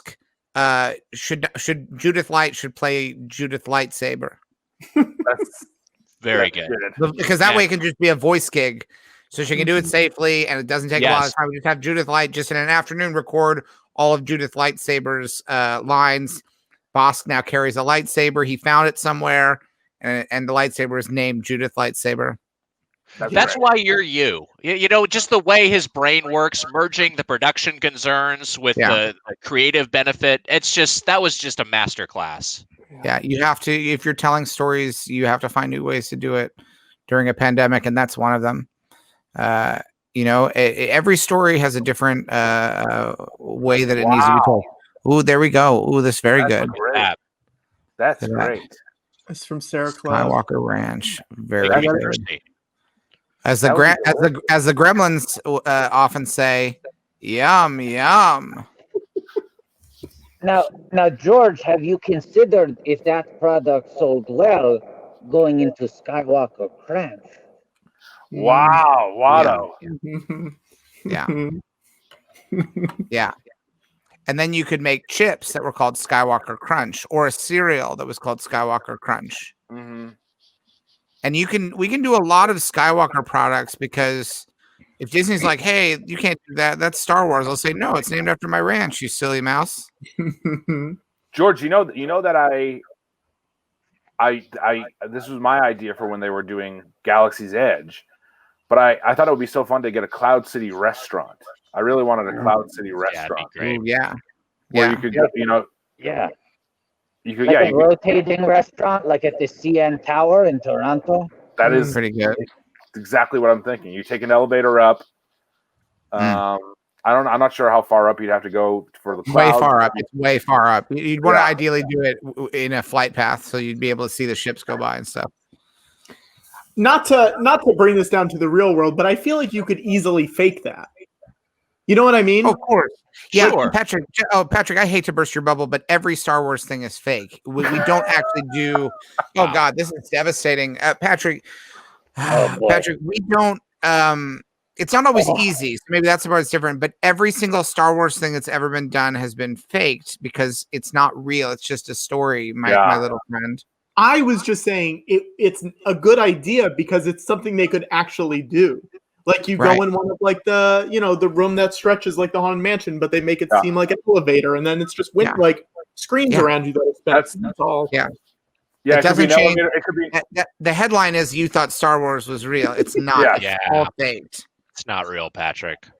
Sorry, Patrick. It's amazing how quickly producers grow up. I knew we would have to have this conversation. I hated lying to you all this time. I didn't even know that I was doing it. I thought you knew.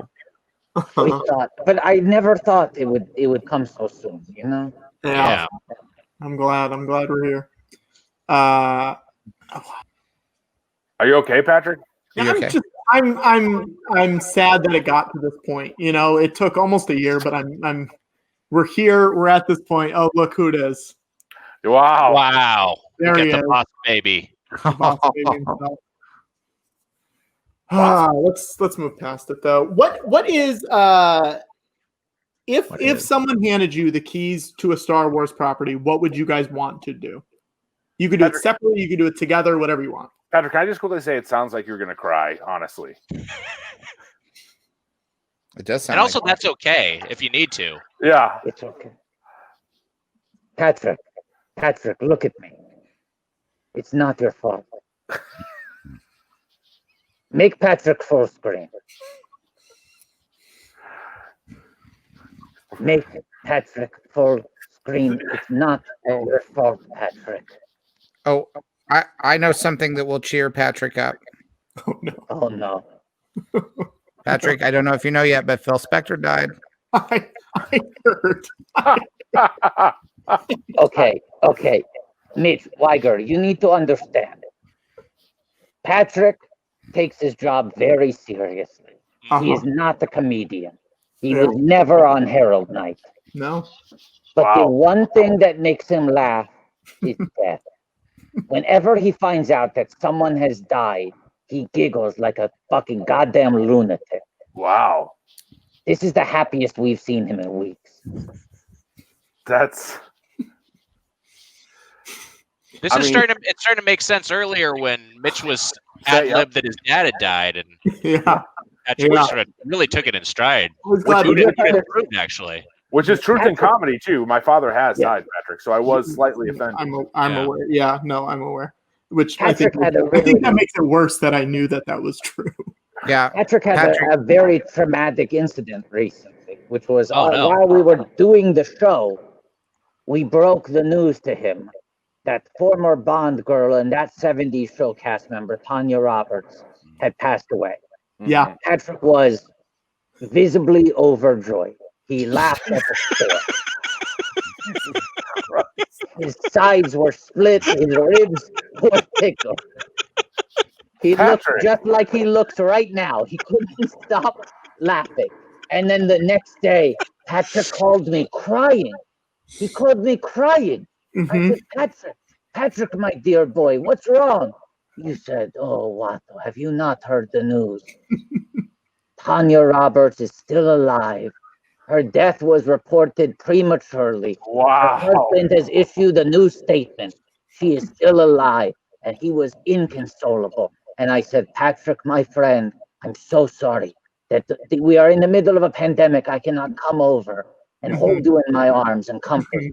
I don't know how you'll make it through the night. And in the middle of the night, I was woken, suddenly bolted away by the sound of laughter ripping across the night sky. Tanya Roberts was in fact dead. She had been reported dead prematurely. It was corrected, and then she did pass away. And Patrick had balance restored, but the entire thing has placed him on edge. Now, sometimes when he hears someone has died, he starts getting excited, but then he gets scared. That it might be taken back? What if? Oh, Patrick. What do we have?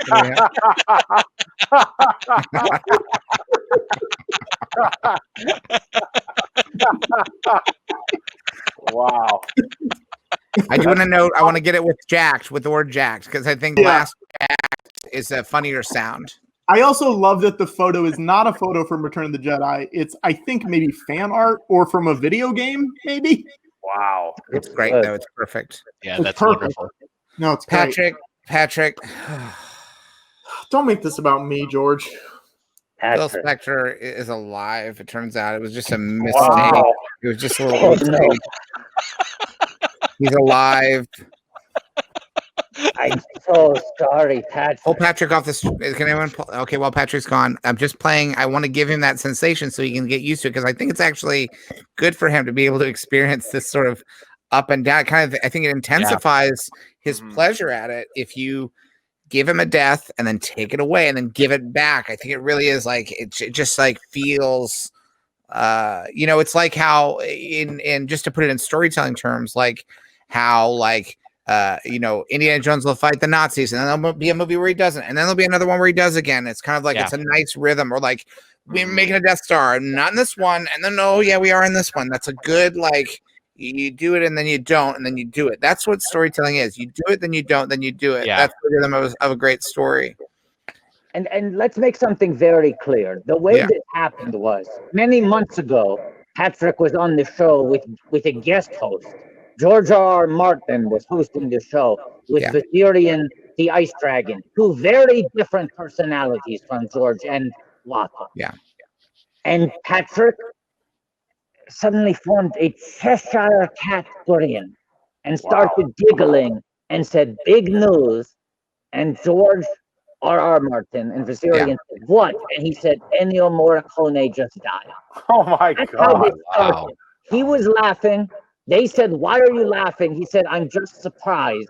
And since then, without fail, every time we bring up a celebrity death, he starts giggling. And you guys saw it. You saw it happen. Yeah. I did.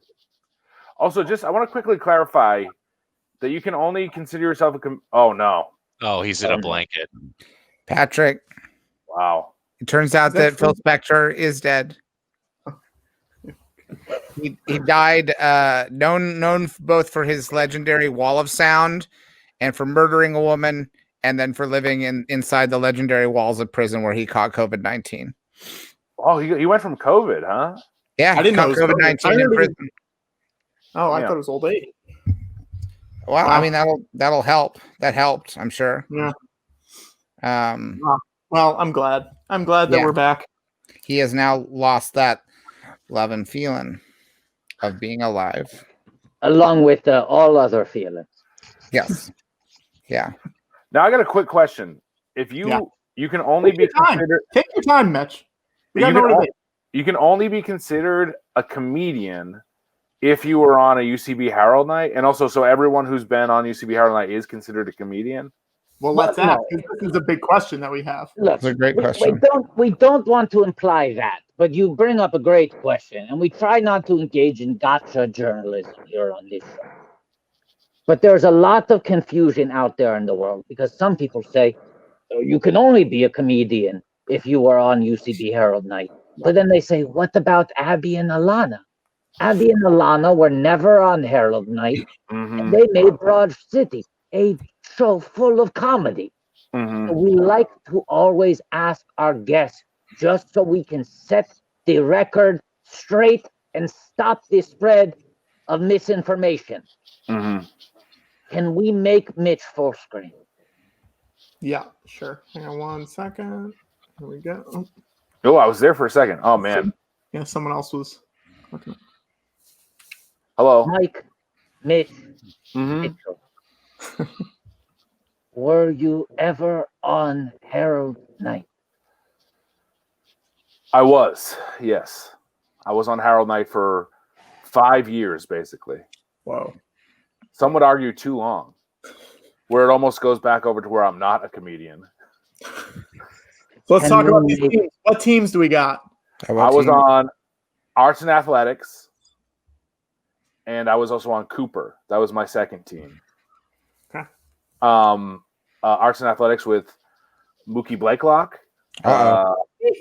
Mike Hanford, Yeah. the now no longer with us, Harris Whittles was on that team. Zoe Jarman, super funny. Oh God, I why did I start naming people? Wiger. It's a dangerous thing to Stephanie do. Allen was on there. Stephanie Allen, I know. Annie Nevin was on I know everyone was on there. Alan McLeod came on. Michael Cassidy was there.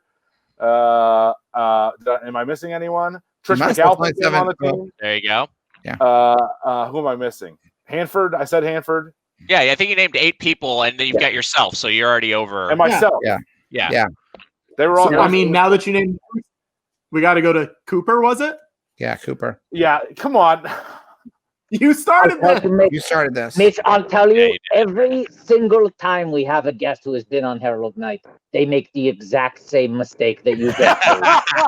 Yeah. They independently start naming the team, and then 3 names in go, oh shit, I'm going to leave someone off. Yeah. So you name yourself. That's a gimme. Everybody gets the thumb. Everyone gets the one.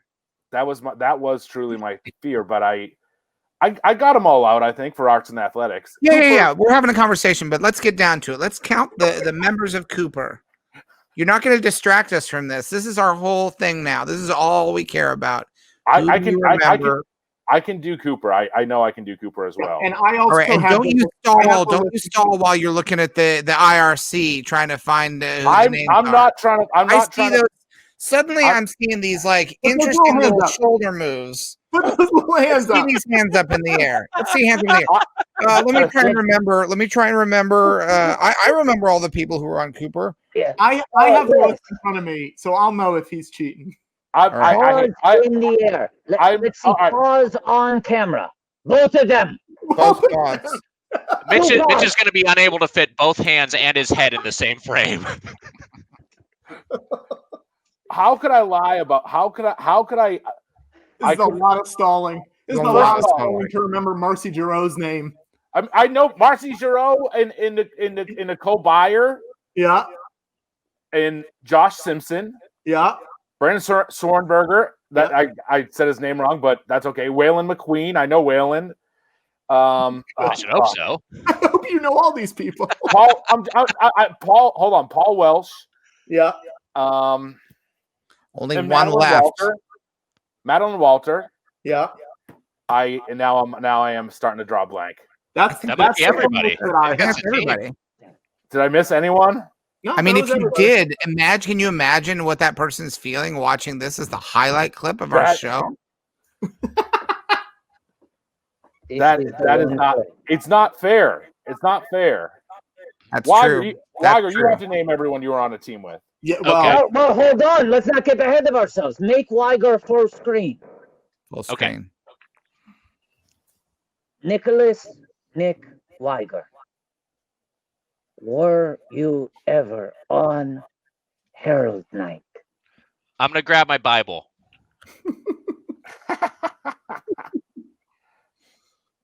All right, this is my HarperCollins study Bible. I thought you were going to get truth and comedy. That's what I I wish I had truth and comedy at the ready, but I threw it away. Can I step in and say this is blasphemous to do this? Not if you're telling the truth. The truth is, yes, I was on Herald Night. Wow. Now, wait. We're not done with that Bible yet. Okay. Yeah, bring it back out. Hand on it. Do you remember everyone who was on your team with you? Yes. What was your team name? I was on one team the last day of school. Yeah. It was just last day of school. We weren't we'd lost the All right. Facebook. So he's already gotten the name wrong. Famously great Facebook page with like 7 million likes. That's right. A bunch of children thought that our Facebook page was the Facebook page for the concept of the last day of school. And so we'd post about like our Herald Night shows, and all the comments would be like, can't wait till June. A bunch of third graders who were very confused and didn't care. So let's see. So we had a lot of heavy hitters on this team. Wiger. I was out of my depth. Wiger was there. That's the thumb. Everybody gets the thumb. It's a heavy hitter team. It's true. We had the Campbell twins. We had Heather Ann Campbell and Neil Campbell. Whoa. We had Paul Rust, Jim Woods, Drew DeFonso Marks, David Harris, and then the original lineup. We also had Joanna Shockett, and then we had Stephanie Allen also later on. And then after I left, I believe Jen D'Angelo was on the team. So I'm going to say that's the limit of my knowledge. But that's what I remember. Do you remember that I performed with Last Day of School? Do you remember that, Wiger? It was kind of like a tryout in some ways, and I might not have been around for that. No, was I there? I thought you were there. Maybe I was. I don't know. Yeah. I think after I did the show, you came up to me and said, "You'll never make this team." And then you walked But you know what? I was a comedian. So we're both officially comedians, right? If we were on Yes, Harold. so. Yeah. Well, you're making me laugh. Now, my question to you is: An honor, George. Thank you. if the last UCB goes out of business, are we no longer considered comedians? Oh, we'll see. No one knows what'll happen. There's just Perhaps- one. Yeah. Perhaps the spell will be broken. That's terrifying. We Do don't you know. guys It know- could be in that moment. It could be like the snap. You know. The snap, or the Wonder Woman 1984 wish moment. Ooh, Could be yeah. Oh, yeah. Gotta recant our wish. We got. There we go. There we go. We also, I believe, we Yeah. got another one. Hang on one second. Ooh, good stuff. Ooh. Wow.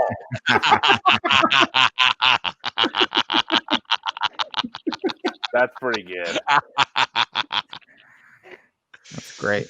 Do you guys know that on March 6th, 2020, Watto premiered his one-man cabaret review show? Wow. And less than a week later, UCB announced they would never reopen in New York City ever again. Wow. It was one of the last shows, was Watto About Me. Wow. That's amazing. Yeah. Hey, Hey, going out on top. Wiger, I was just about to say that. You can say it. Both of you can say it. GMTA. Hey, going out on top, man. Going out on top. Going Yeah. out Hey, on top.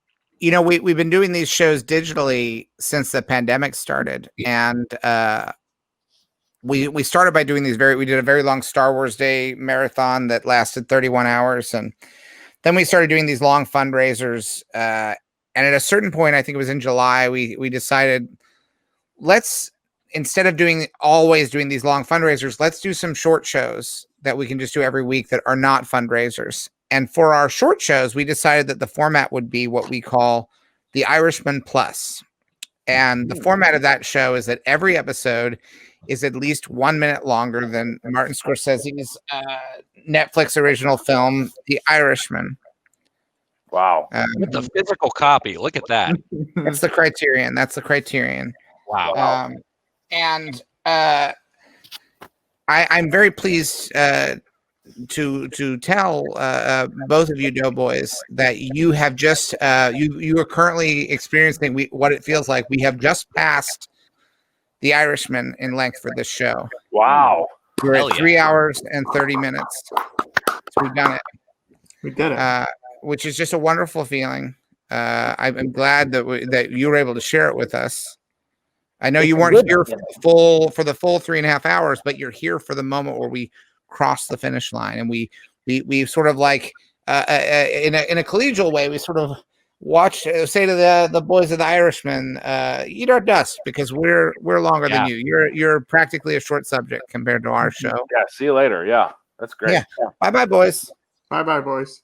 Yeah, But George, you were talking about feelings. Yeah. How it feels to cross an Irishman class. Yeah, I was talking about that. Mm-hmm. Feels pretty good. It does feel pretty good, I have to It feels say. good. And sometimes I would go even a step further. Sometimes I would say it feels good to be Vlad. I agree with that.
Wow. Wow.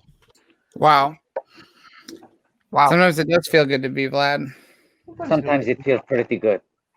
And by that, we mean the Vlad Glushenko, the public domain composer whose music is available for free on YouTube and SoundCloud. Can I be honest with you guys? I kind of blacked out for the last 2 minutes while we were dancing like that. That's Do you think fine. you're having fun? You're having fun? Or possibly some sort of medical issue. Uh-oh. That's the Vlad. That's the effect of the Vlad. Oh, wow. Well, we want to make sure you're okay. I'm worried. Could it be the bright lights? It could be, I'm sitting in my basement and you guys are all more well lit than I am. I feel like, Right. we were talking about Mogwais earlier. I feel like they wouldn't even react to the bright light in the room I'm in right now. I'm kind of embarrassed by it. Right. Well, I'm worried that maybe our bright lights might be time to end the after show and to transition into a different part of the program. Something we like to call the George Lucas Talk Show After Dark. Okay.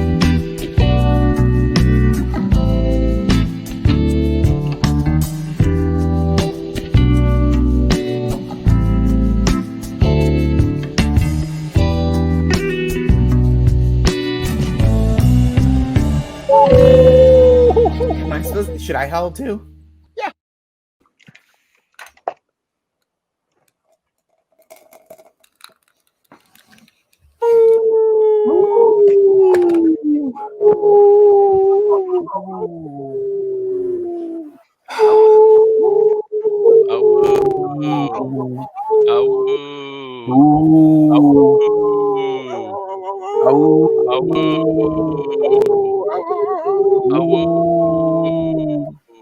Well, here we are. We're here. We did it.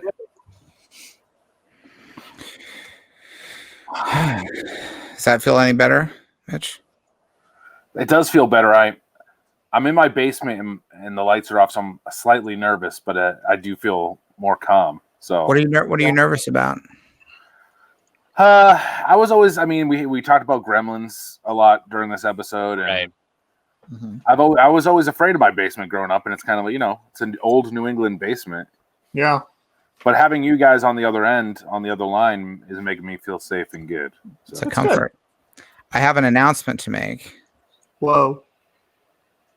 I have finished my Polar Brand Wow. Diet Double Fudge, Look at which that. means that I have officially consumed 3 0-calorie servings, which add up to 10 calories. Wow. I feel like we'd be remiss with you guys here not hearing George's review of this.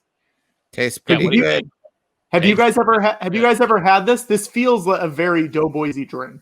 I have not had this particular varietal. Maybe Mitch has. Mitch has more polar experience. Hey, I'm on the Polar Express. I love all polar flavors. I've not had it's the double fudge.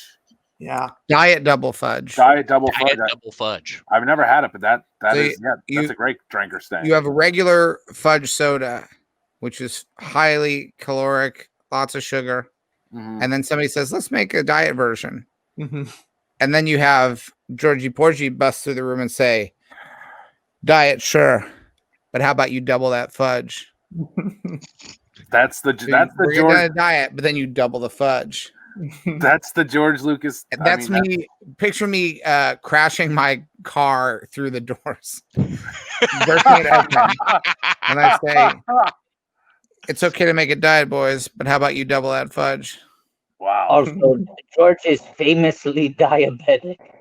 Yeah, I can't drink a regular fudge cola, a fudge soda. I can't drink that. Yeah. I Yeah. need it to be diet, but you can't. That's too boring for me. You got to double that fudge. So George, can you give us a drink or stank on it? Yeah, I like it. It tastes like a soda. It tastes like the kind of fudge flavor that's similar to the chocolate Tootsie Roll Pop. Ooh. It's like a soda. It's like drinking that as a drink. It's like drinking a Tootsie Roll Pop that's carbonated. Wow. And let's say it. Good for you. Let's go ahead and just say good for you. It's really healthy because it has only 10 calories in a whole a liter bottle. Mm-hmm. So that must be really, really healthy health food, health drink. That's what I go orange dry. I do diet orange dry. Ooh, orange dry. Delicious. And also not as advertised. It's very wet. It is a liquid soda. Right. Oh, interesting. Mm-hmm. Now, I want to talk to you guys. I know you guys have talked about Chili's on the podcast. Mm-hmm. What do you think about Chili's? I love Chili's. I'm pro Chili's. We've done a bunch of, obviously over the past year, we've had to do basically everything takeout. And but Chili's takeout of the sit down restaurants, they seem to have their act together. Like they had curbside right away. Like early on, they as a corporate chain, Chili's was on top of it. And I want to make one critique of Chili's. All right, that's fair. The name makes me think of the cold. Mm-hmm. Cold like Chili Willy?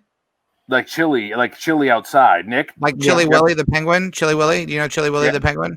Yeah. Yes. Yeah, so like Chili Willy? Nick, what do you William? Are you familiar with Chilled William? Chilled William? Chili Willy. Yes, that is his Christian name. Chilled William. Name. Yeah. Chili Willy if you're nasty. Why? Because I bet you never even thought of that. How Chili's sounds cold in some ways. No, Right, I mean the food is that's why they put that little pepper there to show you like no, it's spicy. it's spicy. Yeah. I also it's spelled different. Like chili is with a Y and Mhm. chili, the restaurant, is with an I. So Mhm. it's a little different All right, there. let me tell you this. What if I replaced the actual chili with a snowflake? How would you feel then? Mm. What you mean, like just like me, like a classic San Francisco liberal?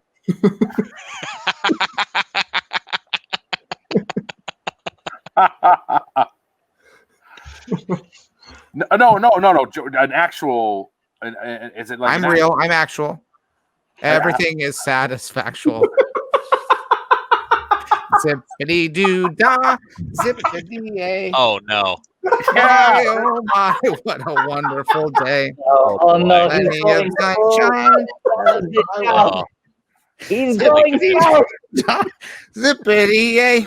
Mr. Bluebird's on my shoulder. And then we see Watto as a little bluebird. Don't do any That's Song of the cute. South fan art, please. We will not post it. We will not talk about it. Anyway, so an actual snowflake. You just mean like a little snowflake, like the weather phenomenon, precipitation. Yeah, I think that would change. I think that would be confusing, Nick. What is this I don't idea? know Is this what a sketch, or is this or are you saying this is a real idea? Oh no, I'm just saying. I'm saying that if this is a real idea, just the name. The name could be. This is a thing I've realized tonight. Also, I just want to let you know that my cat's name was Zippity Mitchell. Oh, Wow. My first cat's name was Zippity Mitchell. Unfortunately, he's time now ago? he's been canceled. Yeah. Cat sold. Yeah. He does a talk show with Joe Piscopo, actually. That's a great combo. Can I say George talks a lot about how much he loves Chili's on this show. And we want to take George at face value, but we also know that this is a comedy show. He is on. Sometimes he says something a little silly just for the sake of a laugh. So we want to believe him, but we never know. And in the last year, we have had several people on the show who have worked with George, who have worked for George, who have known George socially, and every one of them has immediately corroborated, oh yes, George loves Chili's. Wow. And there is a Chili's near Skywalker Ranch that George goes there all the time. He takes his staff out there. He asks people to meet him there for business lunches, that it is his favorite. Wow. What is your go-to? What do you get? You get there, George? What's your One of everything. Oh, Wow. oh yeah. he's a billionaire. Yeah. I call it the full Chili's. Wow. They know what I mean. The first time I had to explain it, but then once I did it here's the funny thing. If you go, and this is true, I think, of any chain. If you go to a chain and you say, I'll have the full Arby's or the full, whatever it is, the full Wendy's, the first time they will require an explanation. But once a location does it once, they remember you. And when you go back to do it a second time, they're like, we know, George, the full chili. And so I will do that occasionally where I'll say, like, give me the full DQ, give me the full, I'll just go to a place and I'll order one of everything. And you won't have to explain it a second time, You should pull, I personally think you should pull a Richie Rich and why not have a Chili's in your own house if you wanted to? Oh, there you go. For the same reason, I mean, like, I have a lot of things in my house. It is nice to have in the same way that, like, there are fun aspects to quarantining, but we are looking forward to getting out into the world. And you don't want to just live in a bubble where you have everything. It is occasionally nice to go out and experience something in the world. Part of the magic of Chili's is that I go there. Now, George. Yeah. You did just say you have a lot of things in your house, which did spark something. I was about to pick up on the same thread. I think you've got to tell them this story because I think they will love this story. All right. You have many notable things in your house, but there's one particularly notable element of your library at Skywalker. All right. I'm actually familiar with this, but I'm happy to hear it again. All right. Mitch, you don't know what this is, right? I don't know what this is. All right, so you're the new guy for this story. This is for you. Noob. Yep. All right. So I was married, and at one point, I was married in the 70s and early 80s, and then in the early 80s there was a point where I decided to have a stained glass ceiling, like a what do you call it, a skylight sort of fixture. Let's show a picture of it. It's beautiful. Yeah. Oh wow, that is beautiful. It's beautiful. I got divorced, and divorce is complicated. There's always two sides to every story, and it's a number of factors. It's never any one thing. But I will say this: the man that I paid to build this skylight cuckolded me. No. Yes, and I kept the skylight. Even though I could easily have bought a new one. Would have been easy. Yeah. But I didn't. And I'm saying this as me. That is fascinating behavior, no? Yeah. I'm proud of you in many ways. I'm proud of me too. I think that's cool. His wife left him permanently for the stained glass artist who cucked him. And George walks by it every day. It is well, not every day, but every now and then. He walks by it whenever it is part of his home. Yeah. Because George believes that you must separate the art from the artist. I think that's, but also there's maybe a side, just like, how Yoda in the new movies sets ablaze the Jedi texts. Right. Yeah. Maybe that's something that you have to do too. Maybe that's a lesson from the new movies that actually makes sense. I love hearing Mitch bring up lessons from The Last Jedi. I love hearing it. Telling us that we should all act more like The Last Jedi. I think that maybe we should all act more like The Last Jedi. Wow. Yeah, but also, and this isn't going to be one-to-one because I'm just putting this together on the fly, but imagine if Han Solo had made those two suns that Luke is staring at on the skyline. He's just looking at those beautiful suns, and then Han Solo is the guy who slept with his sister that he was going to sleep with. Yeah. Yeah. It's not one-to-one because obviously I wasn't married to my sister, and Luke obviously stopped wanting to sleep with her once he realized who she was. But still, and like Han Solo didn't create suns except for Ben Solo, but that's not a sun like a ball of gas. That's like a little boy that Luke then tried to kill later, but then he changed his mind. He did create one son. He created one son. That's we funny. know about. That we know. Yeah, that's true. Wags. Well, Oh yeah. Let me guess. That scoundrel. Let me guess. There's a Rathtar out there that looks a little like Han Solo. Am I right? Oh yeah, probably. He's a scoundrel. I said he's a scoundrel. Wait, let's get that fan art. Let's get a Rathtar in the little vest. He's got the little thing with the yellow stripes on. It's funny, George, that you say that because I wasn't, when you were telling that story, that I was thinking of the other things wrong with it before you even said that he didn't create a son. That was like, no, that's not what Han Solo didn't make those suns. I was just thinking about, like, sometimes I'll stare at the stained glass the way that Luke stares at those two suns. That's Yeah. that breaks my heart in some ways, but I'm also thinking that you're strong. Well, yeah. Doing it. Yeah, well, because here's the thing I did do is I have repeatedly re-edited the work that she did on episode 4. Wow. So like I did kind of destroy a little bit of art. Some contend, and I don't mean to project, who knows what's going on in George's mind, but some contend that's the reason that the special editions keep on getting fussed with. That is, Wow. That's fascinating. I also feel like it's kind of man. The guy who you leave with the guy who came in to make the glass ceiling. I feel like it's kind of messed up, right? I mean, maybe it was true love. Maybe they really, you know what I mean? No, it didn't last long. Yeah, I think it was just carnal lust. Oh, it was no. because you got this sweaty, blue collar guy who's fucking doing this hard labor, and you're married to this like nerd of a husband. No offense, George, but he's kind of a schlubby guy, not like the of the figures in Hollywood, he's not like the most glamorous one. This fucking beefcake is going in there, and you just want to get railed, and you're just like, fuck it. Yeah. This dude's sweaty. He's in a tank top. He's got a totally different energy than my husband, who I'm kind of bored with. Let's just go for it. Yeah, my husband looks like shit. This guy is looking great. Right. Yeah. Wiger, in mid-March 2020, would you have assumed that in the next year you would have called George Lucas a nerd to his face? Probably not. No, I would say that's cool. I would mark that as unlikely. Yeah. Right. Also, I did all right post-divorce. Oh yeah. No, you're no slouch. You're no slouch in the babes department. I also think, George, I think you are a good-looking man, and I handsome guy.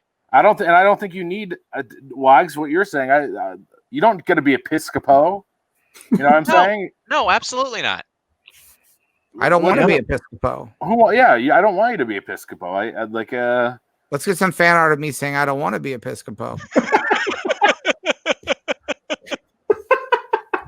I think that's a shame. I think that's a shame that happened. I mean, let's get some fan art of baby Episcopogu. I want to say something for the record. I am all in favor of women everywhere breaking the glass ceiling. I am not in favor of women who are married to my friend fucking the guy who made the glass ceiling. That's a great. That is an important distinction. That's a great point. I think that should be brought up every time the subject is broached. Yeah. But I also want to say, if you're married to a guy who's very difficult to be married to and is not around a lot, Sure. It happens. It happens. I'm sorry, George. I'm sorry. There's another thing we're talking around here. It was a thing that was said in Brian J. Jones's biography of George. He said that apparently my first wife didn't think that I was sexually adventurous. Wow. It's a shame. Yeah. That. You know what? Well, I'm sorry if my idea of adventure is, Indiana Jones melting a bunch of Nazis' faces, and I don't want to do that in the bedroom. I was going to say you're when I think of you, you're a person who I think of adventure. Yeah. So that to me is not. That's just not fair. Bum bum bum bum bum bum bum bum bum bum dum dum dum bum bum bum bum. That's the music of Johnny Williams. Yeah. Now, George, something we haven't talked about. That was a while ago. Have things changed in those 35, 40 years? Oh, hell yeah, you know it. Okay, good. All right. Yeah. That was 35 years ago. It was No more than that. immediately post Jedi. What was it? It was a little pre-Jedi. Pre Jedi. Wow. Yeah.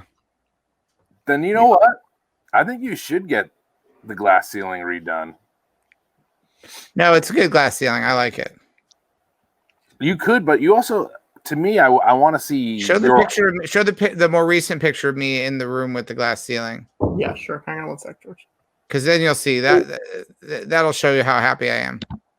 George is remarried now. He's finally Yes. become an honest man. Yeah. Melody is being considered, has been talked about. I can't say too much, but about possibly being part of the Biden administration. Wow. Would list an advisor. So it's a big time because I'm also occasionally being asked to, what I think about what's happening on Mandalorian. Sometimes Dave, my buddy Dave, will bring me in, and John. And I'll tell you this, John, I think thinks that I'm so money and I don't even know it. Yeah. There you are. You look happy there, George. Yeah. I am happy. Look at all my books. Look at my glass ceiling. I got it all. You got it all. You're doing good, George. Yeah. You're doing good. You know that song? I want it all. Yeah. I want it all. I want it all. And I want it now. I listen to that song. I think I've already got it all. What's this song about? Mhm. I think that I song can't enjoy that. Isn't it like a Toyota commercial? Yeah, I could have a Toyota if I wanted. I don't want one. George could have a Toyota by the end of this show. Yeah, I can get it. I can get. You want me to get? Yeah, I can get a Toyota. I can get a Toyota. Believe me, you don't want to know. You don't want to know, but I can get you a Toyota. I'm going to test this. George, I would like a Toyota. I'll get you a Toyota Darien. Wow. Oh, I'm surprised you didn't hold up your Toyota you've already held up in this episode. That's right. Pretty good. Pretty good. Wow. Wow. Wow. Oh, George. that counts as a Toyota. That counts as a Toyota, and I did it. I did it before the show even ended, with mere seconds left in the show. Yeah, you just made it. Impressive. Yeah. Does the show does it have to end now? Is there? You said that we went past the Irishmen, but is there? Mitch, here's the thing. The show can go on as long as you guys want it to go on. It doesn't have to end now. There's no rules. Some shows go 19 hours, Mitch. Well, Nick actually has a process where he starts to go to bed. That's And true. This is basically what you do, Nick, isn't it? Like you like. Yeah, turn, I mean, you me slowly looking at a turn lights out. screen is kind of counter to what I normally do. What's but your yeah, process? light therapy, and for me, it involves wearing my sunglasses at night. Which everyone I else put has my them on sunglasses. except for you. Everyone else has them. I don't have mine at the ready. They're over at my nightstand, Sure. which is in a different room. But I will, I'll throw on some sunglasses a half hour before bedtime just to get my eyes adjusted, Pretty and cool. I fall asleep easier. Now we should say before we wrap up tonight. I mean, we don't have to, whatever you guys want, but we did get the bumper, Watto and George. This was something that happened before you guys. Tom Sharpling is our new sponsor for our after show. He's paying money every week to sponsor our after show. He's paying $500 a week to be this sponsor of the after. Wow. Incredible. This is 100% true. And he has, By the way, this happened during the show tonight. This is not a pre-negotiated deal. We are one of maybe the only show to acquire its sponsorship on the air during a live broadcast. Wow. but he did ask for a bumper, and I'm gonna play it now. And this is the Tom Sharpling sponsored George Lucas Talk Show after show. Here we go.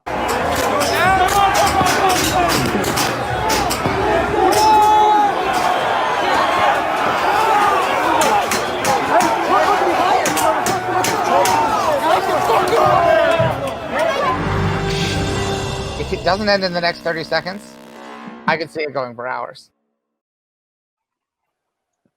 That was No, that is 6-year-old me in front of the Capitol. my special request. Very Yeah. good. That Yeah. was Yeah. with Yeah. sound of rioting in the background. Is that Yeah. what that? Yeah. Not psyched about it, but he gave the money. And we had to, it's one of those things. We also do have a pretty clear digital paper trail in terms of like, this is entirely on him. I mean, we agreed to it, but our motivations are clear and we did it. Yeah. Oh, well. Oh, well. George, we had a fun show tonight, George. You know what? I think we did have a fun show tonight. Yeah. Is there anything that we can do to help you start your ritual? Do you want to go get your sunglasses? I can go get my sunglasses. Whoa, your room just got very bright. Yeah, so this is the issue. I've got I just have a gigantic black JPEG taking up my screen because I get so much monitor glare. So when I switch over to actually watch the cast at all, I look super blown out. Wow. Yeah. Ooh. Yeah. Sure. Well, I'll go grab my sunglasses. I'll be right back. That lights me up. If you when you take that off, I'll go back to the dark again. Yeah. Patrick, what are those? What is that light set up behind you? He went full Pence there for a second. This? Yeah. It's a Christmas tree. Oh, that's nice.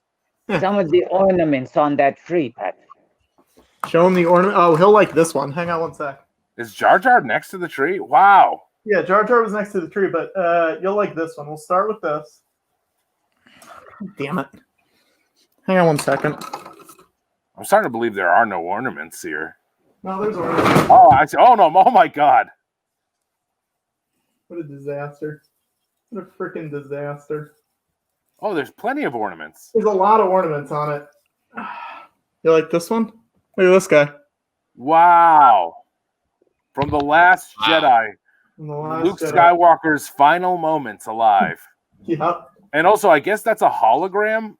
That ornament is a hologram. No, that's old Luke. That's how he actually looks. Okay, yeah. I didn't know if that was like. You got to watch that movie again, Mitch. You clearly don't remember. But isn't he in a hologram form when he faces off against Kylo? Yeah, but that's him. That's him on the island. He's got that one is younger. He has the brown hair and beard. And he has the dark cloak. Yeah. I like these glasses. Good glasses. Might have gotten them from a sponsor. Let's see. Papagino's? Yeah. It is Papagino's. There's Papagino's sunglasses. Papagino. Wow. Mitch always likes to clown on you, Wiger, for wearing sunglasses indoors at night. But you have found a home amongst like-minded individuals. Wow. Yeah. Lucas Talk Show. And Mitch, you don't have any sunglasses anywhere? No, this is like the bully getting his comeuppance. I'm the odd man out. Here, You look like a real fool. sunglasses indoors are normal, and no But Mitch, sunglasses we're not is- going to bully. We're going to teach you a lesson in compassion, which is we're not going to bully you for being different. We're going to accept you. Yeah. Thank you. Thank you for being different. I appreciate that. Thank you for that. I wish I had sunglasses put on now because I'm going to start tearing up in a second. All right. Well, we're not going to bully you for that either, but you're giving us a lot of setups for it. So stop trying to make us bully you. Thank you for accepting me. To everyone here on the George Lucas. Well, it's like the tagline for the movie Strange Magic. Everyone deserves to be loved. Yeah. You guys would know that, but the poster fell behind my. Hey, the poster fell behind your sofa? Yeah. Can you rescue it? Yeah. Watto, what are you drinking? What do you have in this? Guys, watch. We're gonna see Patrick's butt. Look at that. The only way you can rescue that poster. Look at those cheeks. Mitch, I'm just drinking water, but I'm drinking it out of the Watto cup with the Watto straw. Oh wow! Water Very for good. Watto. Water for Watto. Show him the straw, Watto. I want I feel like you're not making a big enough deal about this straw. It really The is the straw is new. I have always had the cup. The straw just premiered for the first time this week, and this is what the straw does. Wow. Pretty cool. He's swinging on the straw. Yeah, just like he does in the movie. Yeah, that's his thing. That is fantastic. Straw swinger. Ugh. George, we gotta let Nick go and Yeah. Mitch is on we the gotta East let Coast. you go. We gotta let you go, Betty. Bye. Let's wrap up the show though, because we had fun tonight. We had a good time. What a treat. I had the Absolutely. time of my life. Thank you for coming, guys. It's a true pleasure. Thanks It for really having is. us. It's been delightful. I think we pitched a lot. We announced a lot of great shows, and you're going to see fan art rolling in for days. And Disney's going to be seeing that fan art, and they're going to be making those shows. That's wow. And Mitch, what's Bob Odenkirk like? Bob, he's a nice man. Great. A nice man. Great. He's kind of like Wiger, honestly. Really? A nice Yeah. man. A nice man. Nick, you would agree. Nick, you have anything to add about Bob? You've met him. He's a nice man. I've worked with him a little bit. He's a nice man. One final question. What is Ned like? Yes, Ned from Earth to Ned. You know what? He's a nice alien. Oh, wow. Oh. Very nice alien. But you're avoiding the big top, Cornelius. Cornelius, Cornelius is cool. Okay. He's chill. He's down to earth, ironically Wow. enough. Okay. So Ned is nice, and Cornelius is cool. Are you fond of alliteration? Yeah, I'd say I'm fond of alliteration. I'm not alliteration averse. Oh, that was assonance, not alliteration. And I know the difference because I like it. Wow. Can I What quickly, a great place to end this show. can I Wait, quickly- Mitch had a question. Mitch had a question. I just want to quickly plug. Yes. Yeah. Oh yes, let's get plugs in. I want to quickly plug the wall. Check out the wall. I'm gonna make Great. a guest appearance on that, and also the Talking Dead. Check out the Yeah. Talking Dead. Yeah. And then if a repeat, you might see a repeat of the bit Wiger and I did for At Midnight. That's Now, right. do people need to watch both The Wall and Talking Dead? I would like them to, yeah. It seemed like it's pretty much the same bit, just transported on. It's like when they did the Dead Parrot sketch on SNL. It's that you only need to watch one. For it to make sense, you should watch both. It's good to watch both, and also you're gonna do another version of it, Mitch, on the ID10T podcast. Yeah. So check that out. All right, Nick, and what do you want to promote? Check out Doughboys, the podcast about chain restaurants, where we review chains like Chili's with wrestler Joey Janela from That's true. AEW. That's true. great. So yeah, check that out. And Georgia would be an honor to have you on at some point. So It we'll would. talk offline. All right, yeah. Call the Skywalker Ranch and just set it up. Okay, cool. We'll call the main line there. Yeah. Or contact me through Lucas Museum of Narrative Art, opening in probably 2022 in Los Oh, Angeles. wow. Psyched. Do you know It's about right by this? an expo stop. Yeah. Do you know about I'm this? Oh, yeah. Very excited. Yeah. It's gonna be rad. It's gonna I be hope that awesome. COVID is, I hope everything's good so we can get in there. I want to see it. Yeah, I mean, I've got the money to. I'm not like one of these things that you're not going to hear an announcement that suddenly we're not going to open. I'm going to be fine. Hell yeah. Hey, just throwing it out there. Good place to put Star Wars Detours if you want to. It's a good place for Star Wars Detours to live. I actually agree that I think and that it would be a great idea if Disney isn't going to air Star Wars Detours, if they would allow us to put a little theater into the Lucas Museum of Narrative Art that just showed Star Wars Detours 24/7, 365. Now, this is a gift that, sorry, before we leave, Crudely D made. It's the Dago Boys. The Dago Boys. Wow. Dago Boys. Yeah. So I looks like I'm a little space slug or worm, and Wiger's a frog. Little frog with a little hat Look on. at that. It's hard to make the pun without sounding like there's a slur in there. Yeah, I know. You know what I mean? Yeah. I this is what we ran into on Phantom, where it's like it's hard to have fun without seeming like you're being racist. Yeah. All right, George. And on that note, George. And yes, and Thank you, everyone. Oh, also, give some money to the show. There's a button. You can, right? Why not ask? It'd be great. If you have $3, give us $3. If you have $2, give us $2. It's just one of those things. You press a little button, we get a little money, and we use that money to make the show funnier. More money, more funny. That's our deal. You give us more money, we'll be more funny. If you didn't think we were funny this week, it's because we didn't have enough money. I'm not going to dip into my personal savings for that. That's for education and for the museum. Mm-hmm. All right. So I want to thank everybody. Watto, it was great to see you. Little pat of butter, always great. Doughboys, a true pleasure. And I'll see you on the podcast. See ya. And may the force be with you. Wow. Always. Wow.